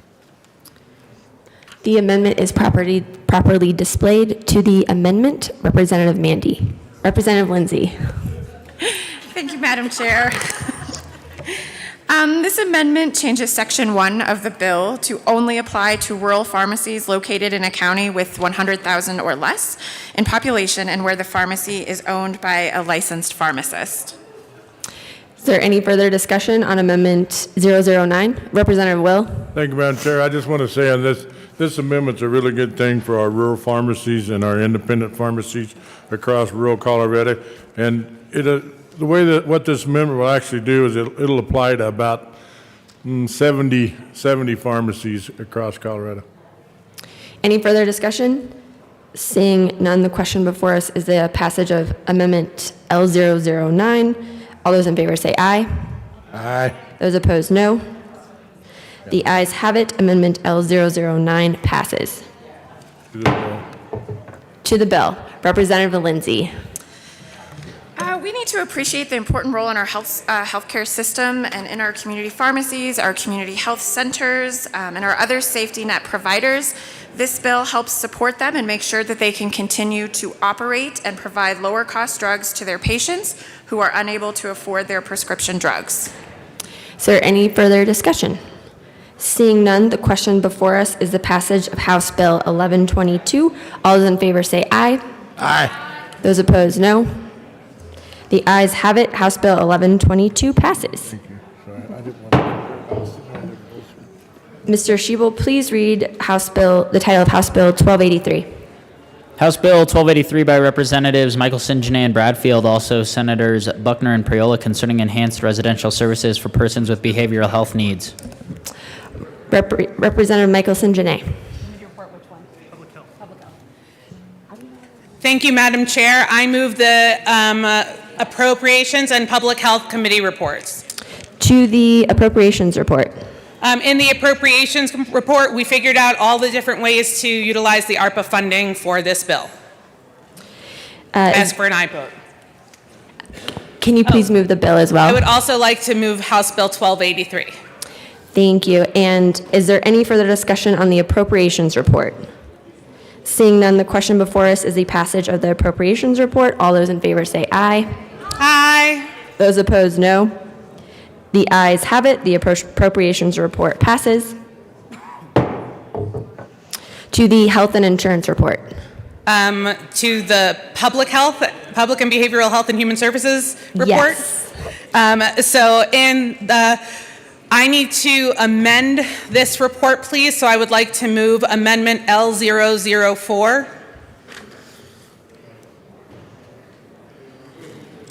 And ask that it be displayed. The amendment is properly displayed to L004. Thank you. We had some technical fixes that we had to do with the language. You'll see we had to strike established in section. We had to substitute until June. We had to strike at the center, and we added must have capacity of at least 16 residential beds for Colorado youth. And then we added the specific admission language criteria that is utilized for all of our facilities. I ask for an aye vote. Is there any further discussion? Seeing none, the question before us is the passage of Amendment L004. All those in favor say aye. Aye. Those opposed, no. The ayes have it. L004 passes. To the committee report. Thank you, Madam Chair. In the committee, we did a lot of work on this bill. Ultimately, the biggest thing that changed in this bill was in the original draft of the bill, we had not included the mental health and substance use disorder treatment beds that came out of the task force. So we updated the bill to include those. I ask for an aye vote. Is there any further discussion? Seeing none, the question before us is the passage of the Public and Behavioral Health Committee report. All those in favor say aye. Aye. Those opposed, no. The ayes have it. The committee report passes. To the bill, Representative Michelson Janae. Thank you, Madam Chair. This bill is so many years in coming. I want to thank all of the many dozens of people who were involved in the development and the creation of this language that we're bringing before us. And we are, with this bill, adding transformational change to access to behavioral health care for our youth. In this, we do not have a neuropsychiatric facility in this state, meaning we are sending 60 to 70 kids out of state every year to get the mental health care they need. This bill fixes that, amongst other things, and I ask for an aye vote. Is there any further discussion? Seeing none, the question before us is the passage of House Bill 1283. All those in favor say aye. Oh, you got to raise your hand. Okay. Representative Amabile. I'm sorry. Thank you, Madam Chair. Sorry, I didn't make eye contact. But I wanted to get up and speak on this bill because I was a member of the Behavioral Health Transformational Task Force, where this recommendation comes from. And I want to say that it was absolutely heartbreaking to come to understand that we have all of these children in Colorado that are not able to get the mental health care treatment that they need. And by not treating them as children, we guarantee that they will still be very actively involved in the mental and behavioral health care system as adults. And certainly many adults don't develop this disease until they're adults. But many people start to show signs of mental health illnesses when they're kids. And our failure to address that has caused us to have this just massive backlog of people waiting for treatment. And this bill is going to help address that. And I really want to applaud the sponsor and the vice chair of the committee and all the people who worked so hard to make sure that we really came out with good recommendations. And today is just an incredibly meaningful day for all of us to see this come to fruition. So I ask for an aye vote. Representative Holtorf.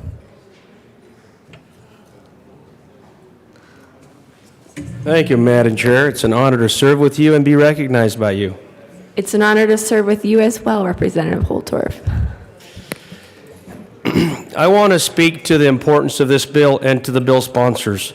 I think if you look at what we're trying to do, this state is making monumental investments in building behavioral and mental health capacity. Now, I don't want to give the chamber the history lesson because I'll talk for hours, and I know how much that may not be something that people want me to do. But I will tell you, decades past, we built capacity in behavioral and mental health. But it didn't work back in the 20s and 30s. Things just went wrong and went south.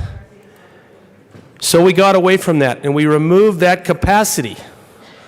We didn't have those institutions. We didn't have those organizations. We didn't have that capacity. What happened when we took a lot of that away is it was forced to families, communities, and into the streets. And this is factual, and you can check the records.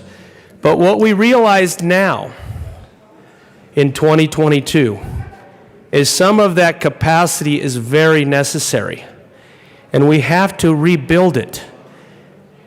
Now, we don't need to talk about costs and inflation. That's a different issue. But what we're rebuilding is the capacity to take care of these folks. If you start and address the issue as a youth, then what happens when that person matures? That does not become a problem in many cases in their adulthood. And if it does come back, they've already built in the remedies and the mental health institutions and those things to help them cope with life. What was striking in testimony is a very elderly person who was in his mid to late 70s. And he said this.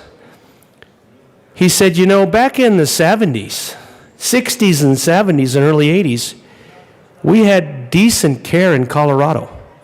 But something went wrong in the 90s and 2000s. Over about a 30-plus year decade, something went wrong and we got away from the capacity building that this bill sponsor is encouraging. And I have a daughter who's an emergency room nurse, and she says, what happens when these people come and they just get released? After they get very minimal medical treatment, more for physical than mental, they just get released back on the streets. This bill is building that capacity. It's a huge investment, Colorado, but sometimes there are investments that need to be made, and this is one of them. I'm not a big fan of growing government. Most people know that. I'm not a big fan of expanding the state budget, but I am a big fan of helping people in the mental health space to try to change the trajectory of what is going on in Colorado right now. So thank you. Please vote yes. Representative Gonzalez Gutierrez. Thank you, Madam Chair, and I really want to thank the bill sponsors of this bill and the months of hard work that the Behavioral Health Transformational Task Force did, and it was greatly bipartisan efforts, and it included people from the community, treatment providers, people that are professionals in this area. And in this bill in particular, you know, I've worked most of my career in keeping kids from entering the highest level of care, which is hospitalization. It is psychiatric hospitalization. It is also residential facilities, which we now call Qualified Residential Treatment Programs, QRTPs. So we get to learn new acronyms now. But I want to talk about that just a little bit in the fact that, you know, we want to make sure that kids are able to receive the services that they need in their communities. And if they need that highest level of care, to make sure that we actually have it available to them in this highest level.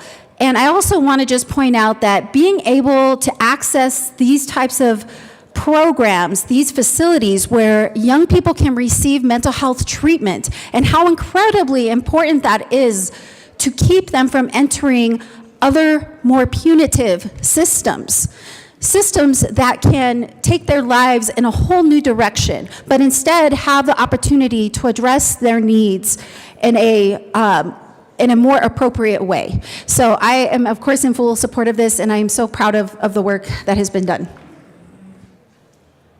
Is there any further discussion? Seeing none, the question before us is the passage of House Bill 1283. All those in favor say aye. Aye. Those opposed, no. The ayes have it. House Bill 1283 passes. Representative Gonzalez. Oh, yeah. Mr. Shebo, please read.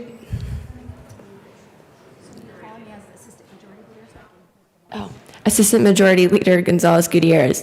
Thank you, Madam Chair. I move House Bill 1289. I move to lay it over to the end of the calendar. This will be laid over till the end of the calendar. Mr. Shebo, please read the title of House Bill 1303. House Bill 1303 by Representatives Amabile and Sandridge, also Senators Winter and Smallwood, concerning an increase in the number of residential behavioral health beds and in connection therewith making an appropriation. Representative Amabile. Thank you. Thank you, Madam Chair. I would like to move House Bill 1303, the committee report, and the appropriations report. To the appropriations report.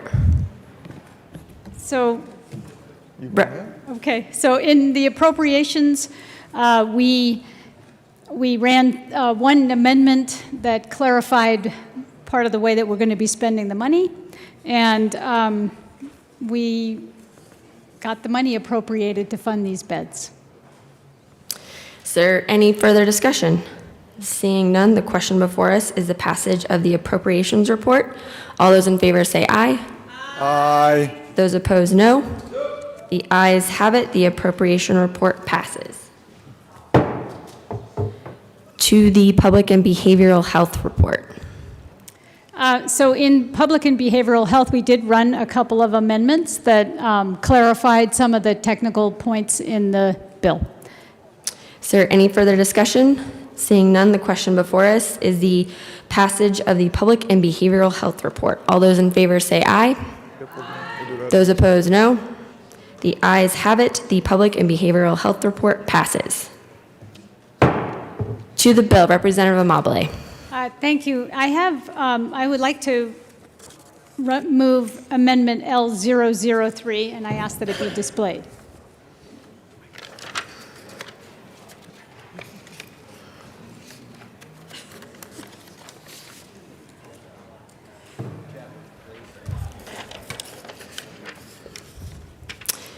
The amendment is properly before us. Please proceed. Representative Amabile. Yeah, so we had some concerns that we wanted to make sure, sometimes we have treatment facilities that are meant to keep people for, 60 or 90 days, and because of funding considerations, people often cycle through those facilities much more quickly than is therapeutic. And so they end up cycling and cycling rather than to have their condition stabilized and have them really on the road to recovery by the time they leave. So this is just some language that we added that talked about who's going to be able to avail themselves of these beds and who is going to be the gatekeeper of going into treatment and getting out. Sir, Representative Sandridge. Thank you, Madam Chair. And this is a great amendment. We see too often that that some patients get services and really are not better yet or haven't gone completely through the program. This is something you can't really shortcut therapy, or they're just going to come back and you're going to spend more money. You really need to do it right the first time. This is what this amendment does, and I think in the long run, it'll save us money. I ask for an aye vote. Is there any further discussion on the amendment? Seeing none, the question before us is the adoption of Amendment 003 to the committee report. Those in favor say aye. Aye. Opposed, no. The amendment passes. To the bill, Representative Amabile. I'd like to move Amendment L004 and ask that it be displayed. The amendment is properly before us. Please proceed. Thank you, Madam Chair. So this amendment came in earlier today, and it really just is defining what the level of care means and what a long-term facility means. And again, this is just so that we really are sure that people are going to be able to stay in these facilities for the amount of time that is right for them. And I ask for a yes vote. Is there any further discussion on the amendment? Seeing none, the question, Representative Holtorf. On the amendment?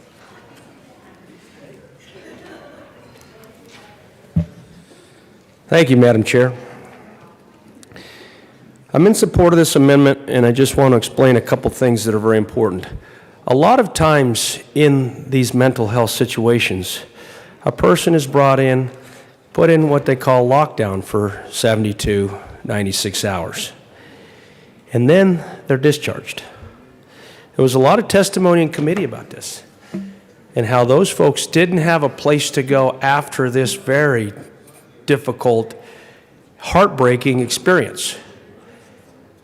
I think we need to understand that, and I won't regurgitate what I said earlier, but the capacity building for long-term might be 1 week, 2 weeks, 3 weeks, 30 days.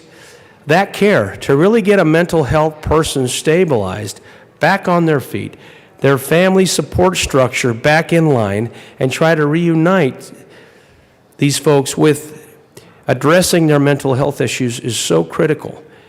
And this amendment further defines what that is, because there is going to be a competition between these resources. And we want to make sure that these resources go to the people that need it the most.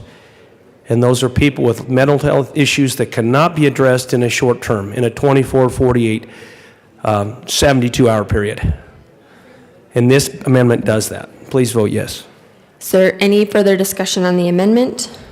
Seeing none, the question before us is the adoption of Amendment 004 to the committee report. Those in favor say aye. Aye. Opposed, no. The amendment passes. To the bill, Representative Sandridge. Thank you, Madam Chair.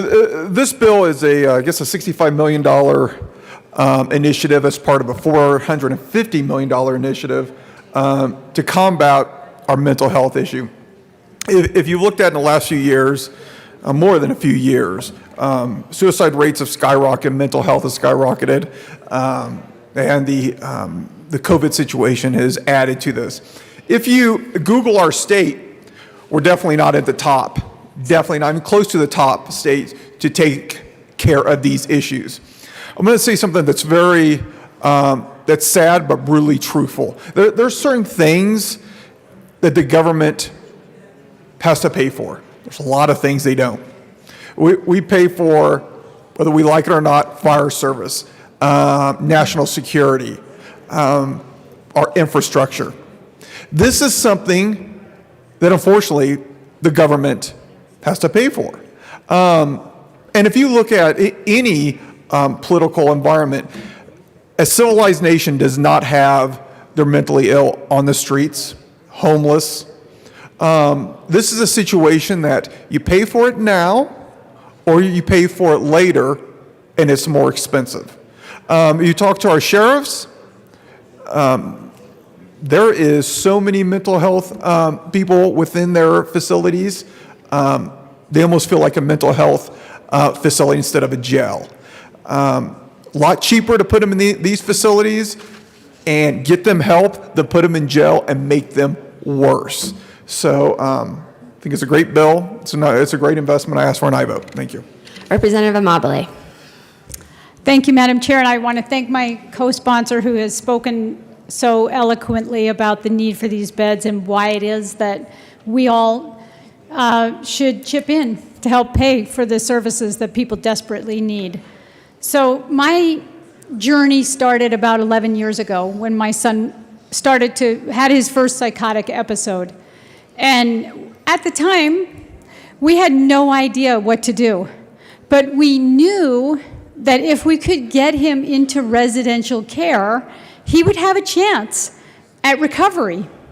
But we couldn't do it. We could not find a place for him.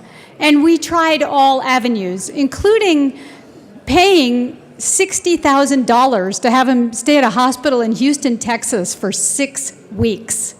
And at the end of the 6 weeks, they said, well, come and get him. It didn't work out. But we'll still take your $60,000. So we've been on this journey for a long time. And when the opportunity to serve on this behavioral health transformational task force presented itself because I badgered everybody I could think of and begged to be on it. This was my mission, to make sure that one of the things we did with this money is to build beds for people who need longer-term care so they can become stable and so that they have a chance at a full life. And that is what this bill is all about. Every day I get an email from a mother whose son or daughter is really struggling. They have no place to be. They're homeless on the street. They're pole dancing to make money so that they can feed themselves. This is the reality of the world that we are in. And it doesn't have to be this way. And this is one more brick in the wall that we need to build to fix this problem. And the other thing I'll just touch on is I have also get calls every day from people whose son or daughter is in jail. Our jails are full to the brim with people who have serious and persistent mental illness. My sheriff called me this week and he said, "What the heck are you people doing down there? I have 76 people in my jail who need to be in a hospital, and I don't want them here, and they're not getting better here. They are getting worse. And why aren't you doing something to fix it?" So this is a piece of the answer, and I really hope that you will all be a strong yes vote on this bill. Thank you. Representative Catlin.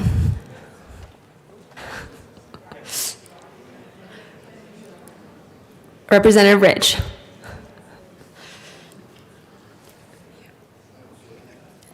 Thank you, Madam Chair, and I'm going to rise in opposition to this bill. You know, currently we have House Bill 22-1278. It's creating the Behavioral Health Administration, and we have House Bill 22-1302 providing funding and outreach money. And between those two bills, 1278 and 1302, there is almost $40 million in spending, and an FTE, that's full-time employees for those listening at home, of 35 to 50 new employees for state government over the next 5 years. Now, this bill sort of overlaps those two bills, and it is its expenditure just this year alone will be over $65 million. There will be an additional 12.1 FTEs, but next year there'll be 86.3 FTEs. That's what I call really growing government, especially when we already have two bills out there. Now let's talk about those appropriations. For 22-23 state fiscal year, $728,296 is appropriated to the Department of Human Services for use by administration and finance, $372,264 for personal services related to administration, which amount is based on the assumption that the department will require 3.3 FTEs. We have $346,040 for operating expenses related to administration, $9,992 for vehicle lease payments. For 22 and 23 state fiscal year, $9,992 is appropriated to the Department of Personnel for use by the Division of Capital Assets. That would be the vehicle lease. For 22-23 state fiscal year, $23,716,209 is appropriated to the Department of Human Services for use by the Office of Behavioral Health. This appropriation is from the Behavioral Health and Mental Health Cash Fund created in 2475-230, paren 2- paren A CRS. There's $1,421,706 for oversight costs related to mental health residential facilities. That will also add 7 full-time employees. $3,809,582 for costs associated with mental health residential facilities. An additional 14.8 full-time employees. $18,484,921 for contract beds in mental health residential facilities. For 22-23, we're still talking about 1 year, $6,578,266 is appropriated to the Department of Human Services for use by the Office of Behavioral Health. Also for the 22-23 fiscal year, again, same year, $6,991,567 is appropriated to the Department of Human Services. This is on capital construction. Another capital construction appropriation for 22-23 is $3,692,111 is appropriated to the Department of Human Services. Human Services is getting a lot of money this year, plus a lot of full-time employees. For 22-23 state fiscal year, $91,938 is appropriated to the Department of Healthcare Policy and Financing for use by the Executive Director's Office. This appropriation is from the general fund. And what that will include is $84,388 for personnel or personal services, whatever that might be, $7,550 for operating expenses. This goes on and on. For 22-23, the General Assembly anticipates the Department of Health Care Policy and Finance will receive $91,937 in federal funds to implement this act. Now, that's federal funds, but let me remind you that that's still taxpayer money. That will include an additional $84,387 for personal services and $7,550 for operating expenses. This is growing government on steroids when we already have two bills that are out there that are doing the same thing. I urge a no vote. Representative Sandridge. Thank you, Madam Chair. And I'm guessing all those facts are correct, and it's not enough. So if you're going to vote no, are you going to vote yes on the $300 million new jail that's coming to your town? Or are you going to be that person that drives out of here and rolls their eyes when they see homeless all over the place? I mean, you need to answer. What do you do? What do you do when your constituents are complaining? When homelessness is increasing, these are homeless people. No, I mean, nobody wakes up in the morning and says, I want to be homeless. So it's rampant mental illness. And then you say, well, some of it's drug addiction. Well, find a drug addict that's not mentally ill. So what do? Do you just wait and push it off onto our law enforcement? Have these people get a record so they can't get a job or a place to stay when they get out? I mean, you need to hear some answers. I mean, you know, it's expensive. Infrastructure is expensive. National security is expensive. But, you know, if you're worried about the price tag, come up here with a solution, too. A solution that our sheriffs like. So they still ask for an aye vote. Thank you. Representative Catlin. Thank you, Madam Chair. I have a question for one of or both of the sponsors. In the body of the bill, I see that there are 125 beds that will be spread out around the state of Colorado. And I want you to be aware that in the southwest part of the state of Colorado, we have serious need for these beds. And I wanted to ask, do you have any idea how these beds will be located, allocated around the edges of the state of Colorado? Because our percentages per population are higher than the urban corridor. I know that the urban corridor gets all of the attention because of all of the people that are on the streets. But in our area, we have people that are giving up on life much higher than what they should be. And these beds could make a great difference in the communities of Cortez, Montrose, Gunnison, places like that, places that I think are pretty special places if we can get some help for them. Representative Amabile.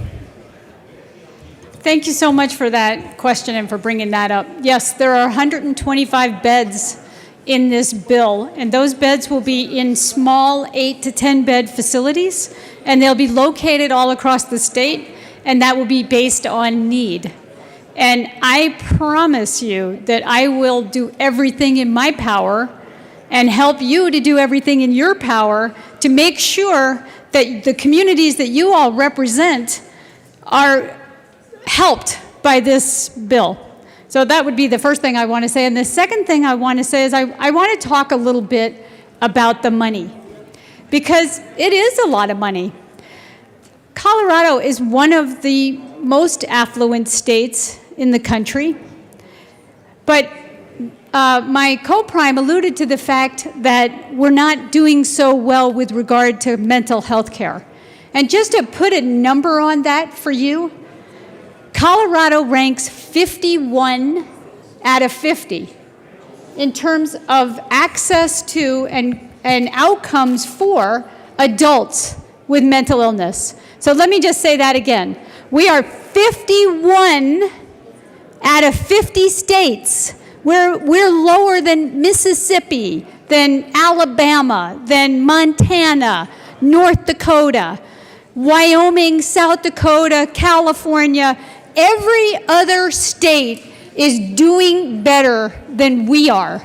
Every other state. Puerto Rico is doing better than we are.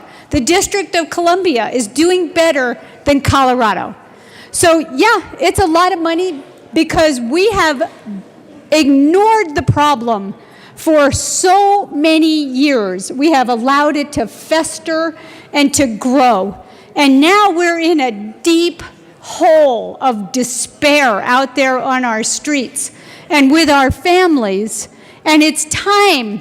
We have a once-in-a-generation opportunity to make this investment. And I agree with my co-prime. It should be more. It's not enough, but it's what we got. And it is going to make a difference in people's lives. And I would also suggest to you that every parent out there who has a loved one who's struggling would tell you, my kid alone is worth $65 million. Everybody would say that. So let us all think about that when we're debating this bill. Thank you. Representative Michelson Janae. Thank you, Madam Chair. And I want to applaud the bill sponsors. As a member of the Behavioral Health Task Force, we heard from parent after parent after parent of adult children who are struggling in our system because our system doesn't exist for them.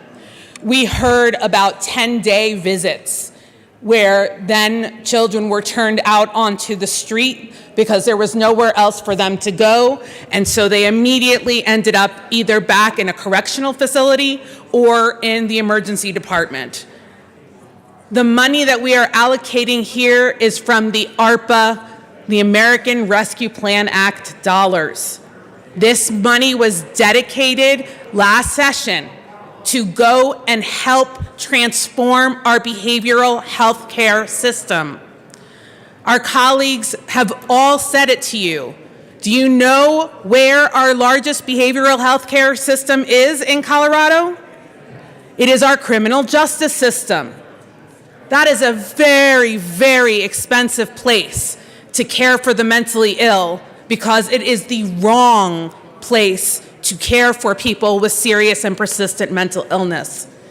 This bill is game-changing and is unlike any other bill that is out before you this session.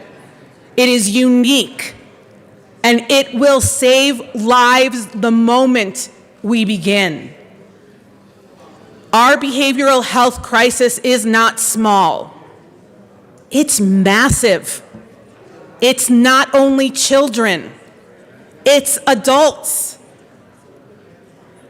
No one complained when I wanted more beds for children. Why are we complaining when we need more beds for adults who didn't have beds to begin with when they were children? This is all part of a system. I implore you to vote yes on this bill. Representative Van Winkle. Thank you, Madam Chair. And I'm not complaining about, I know this interim task force has done very good work. The issue I have isn't even necessarily the money. It's that you hear $65 million this year, essentially $25 million next year, so about $90 million being spent here.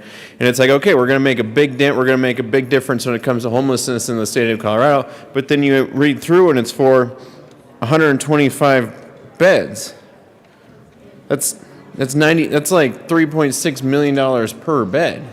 So I'm trusting there's a lot more going on here than what you see just in the basics of the money being spent. But I do know that the bill sponsors will have a very good answer to that question, and I thank them ahead of time. Representative Sandridge. Yeah, a portion of it is for those 125 beds, but then the rest of the money is spread out through different counties. So yeah, it's a small sliver of the entire pie is that. The whole lump sum just doesn't go to those beds. Thank you. Representative Holtorf.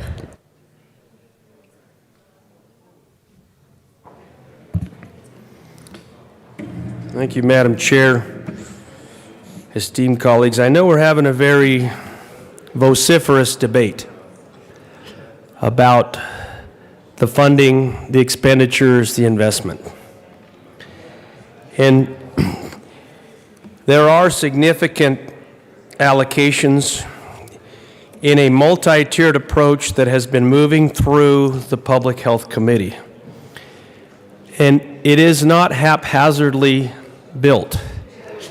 It is a layered approach that is making significant investments.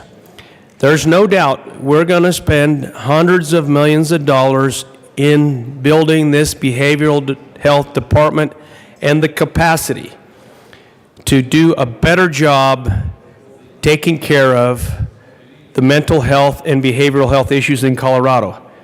Now, I'm going to talk a little bit what's going on the street. We see it every day around the Capitol. We see homeless people that have drug addiction problems. I had to literally walk from my apartment complex to the Capitol and step on crack pipes that are sitting in the streets. I break them because I don't want them to be used. Because people are blowing their minds on these illicit drugs that are on the streets. And that has a direct correlation to mental health problems.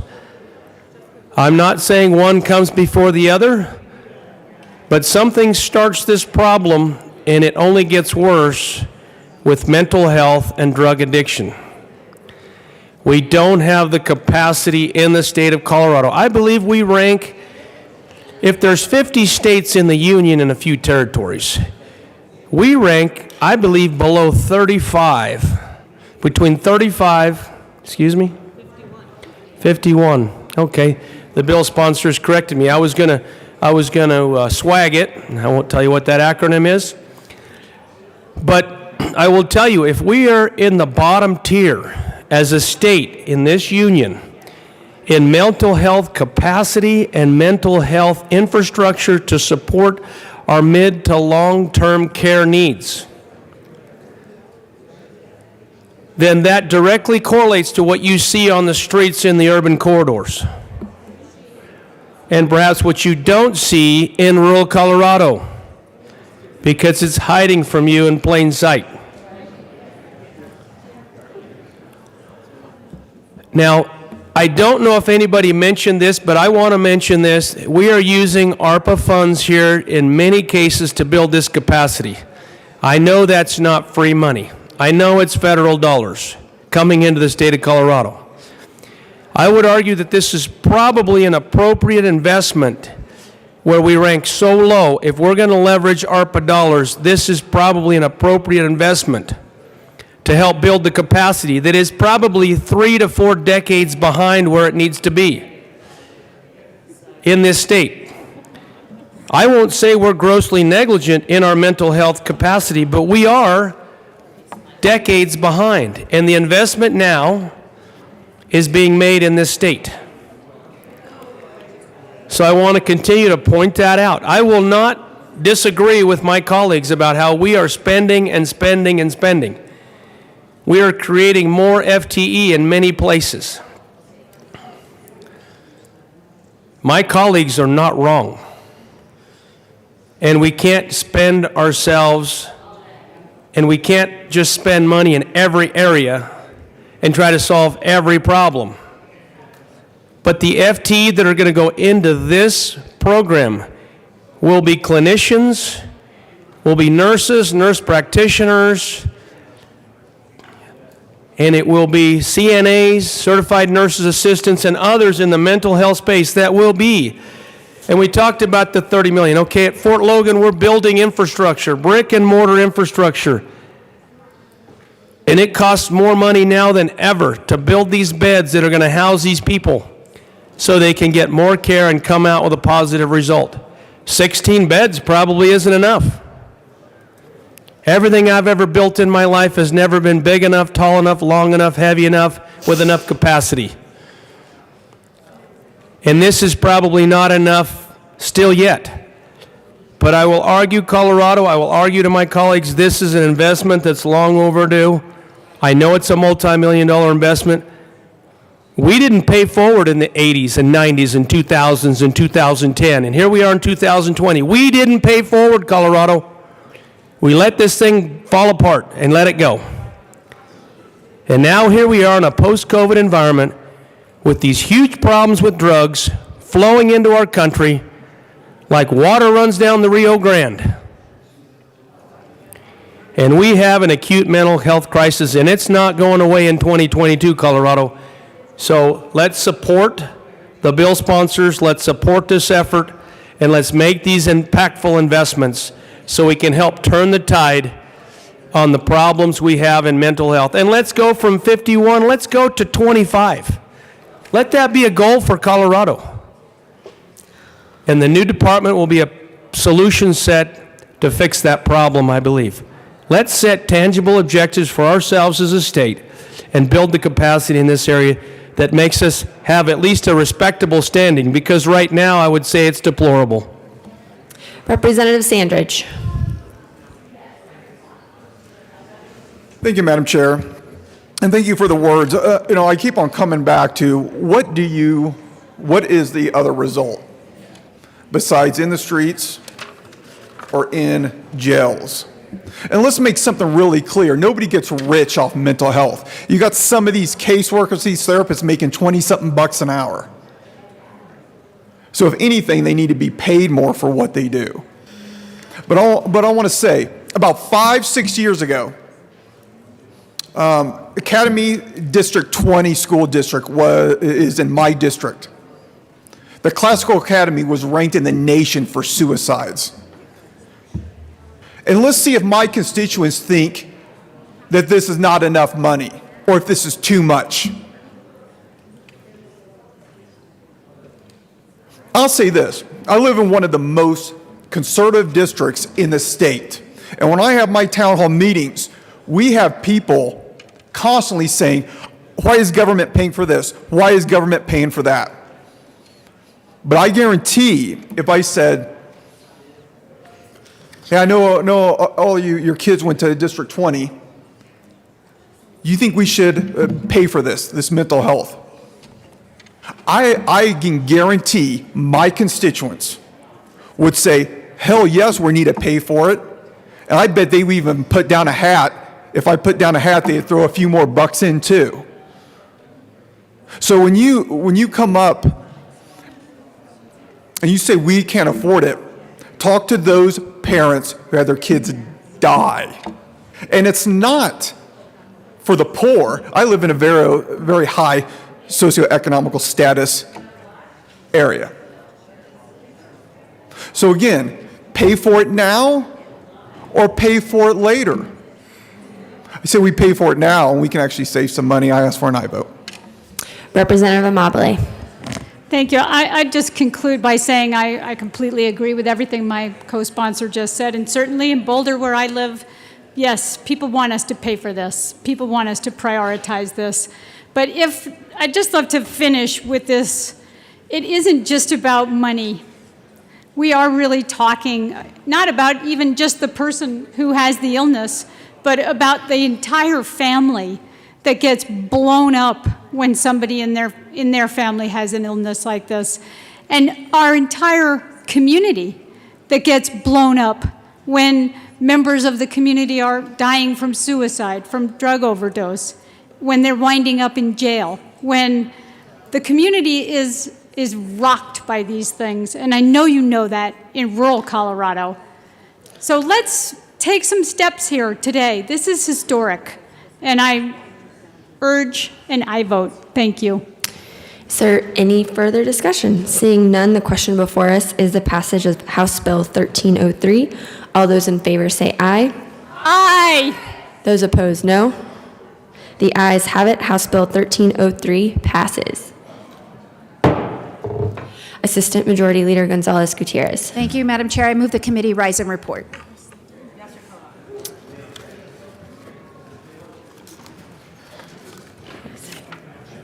You have heard the motion. The committee will rise and report.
House will come back to order.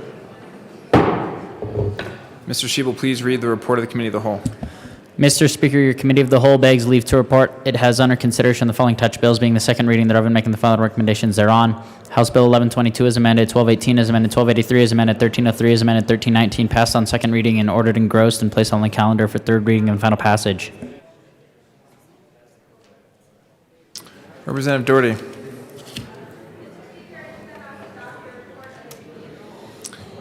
Members, you have heard the motion. There are no amendments at the desk. The question before us is the adoption of the report of the Committee of the Whole. Mr. Shebel, please open the machine, and members, please proceed to vote. For those participating online, Representative Williams, how do you vote? No. Representative Williams votes no. Representative Pelton, how do you vote? No. Representative Pelton votes no.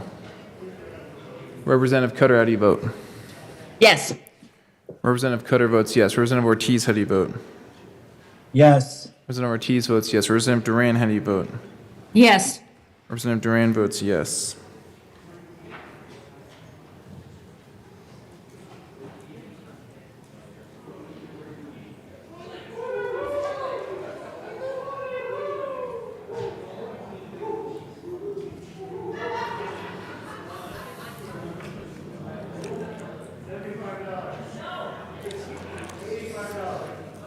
Please close the machine. With 41 aye votes, 23 no votes, and 1 excuse, the report of the Committee of the Whole is adopted.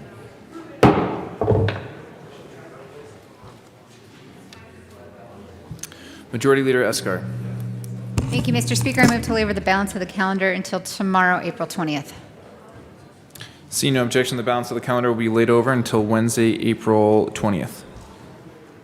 That brings us to announcements and introductions. Representative Montine. Okay, health and insurance, you got 5 minutes to get downstairs. We're starting at 11:30. See you there. Any further announcements and introductions? Seeing none. Majority Leader Escar. Thank you, Mr. Speaker. I move the, before we go, members, just want to give you a quick heads up. You shouldn't be making plans in the afternoon or the evenings or the weekends from this point until the end of session. Just laying that out there for y'all. We're going to be pretty busy. So with that, I ask that this House stand in recess until later today. Seeing no objection, the House will stand in recess until later today.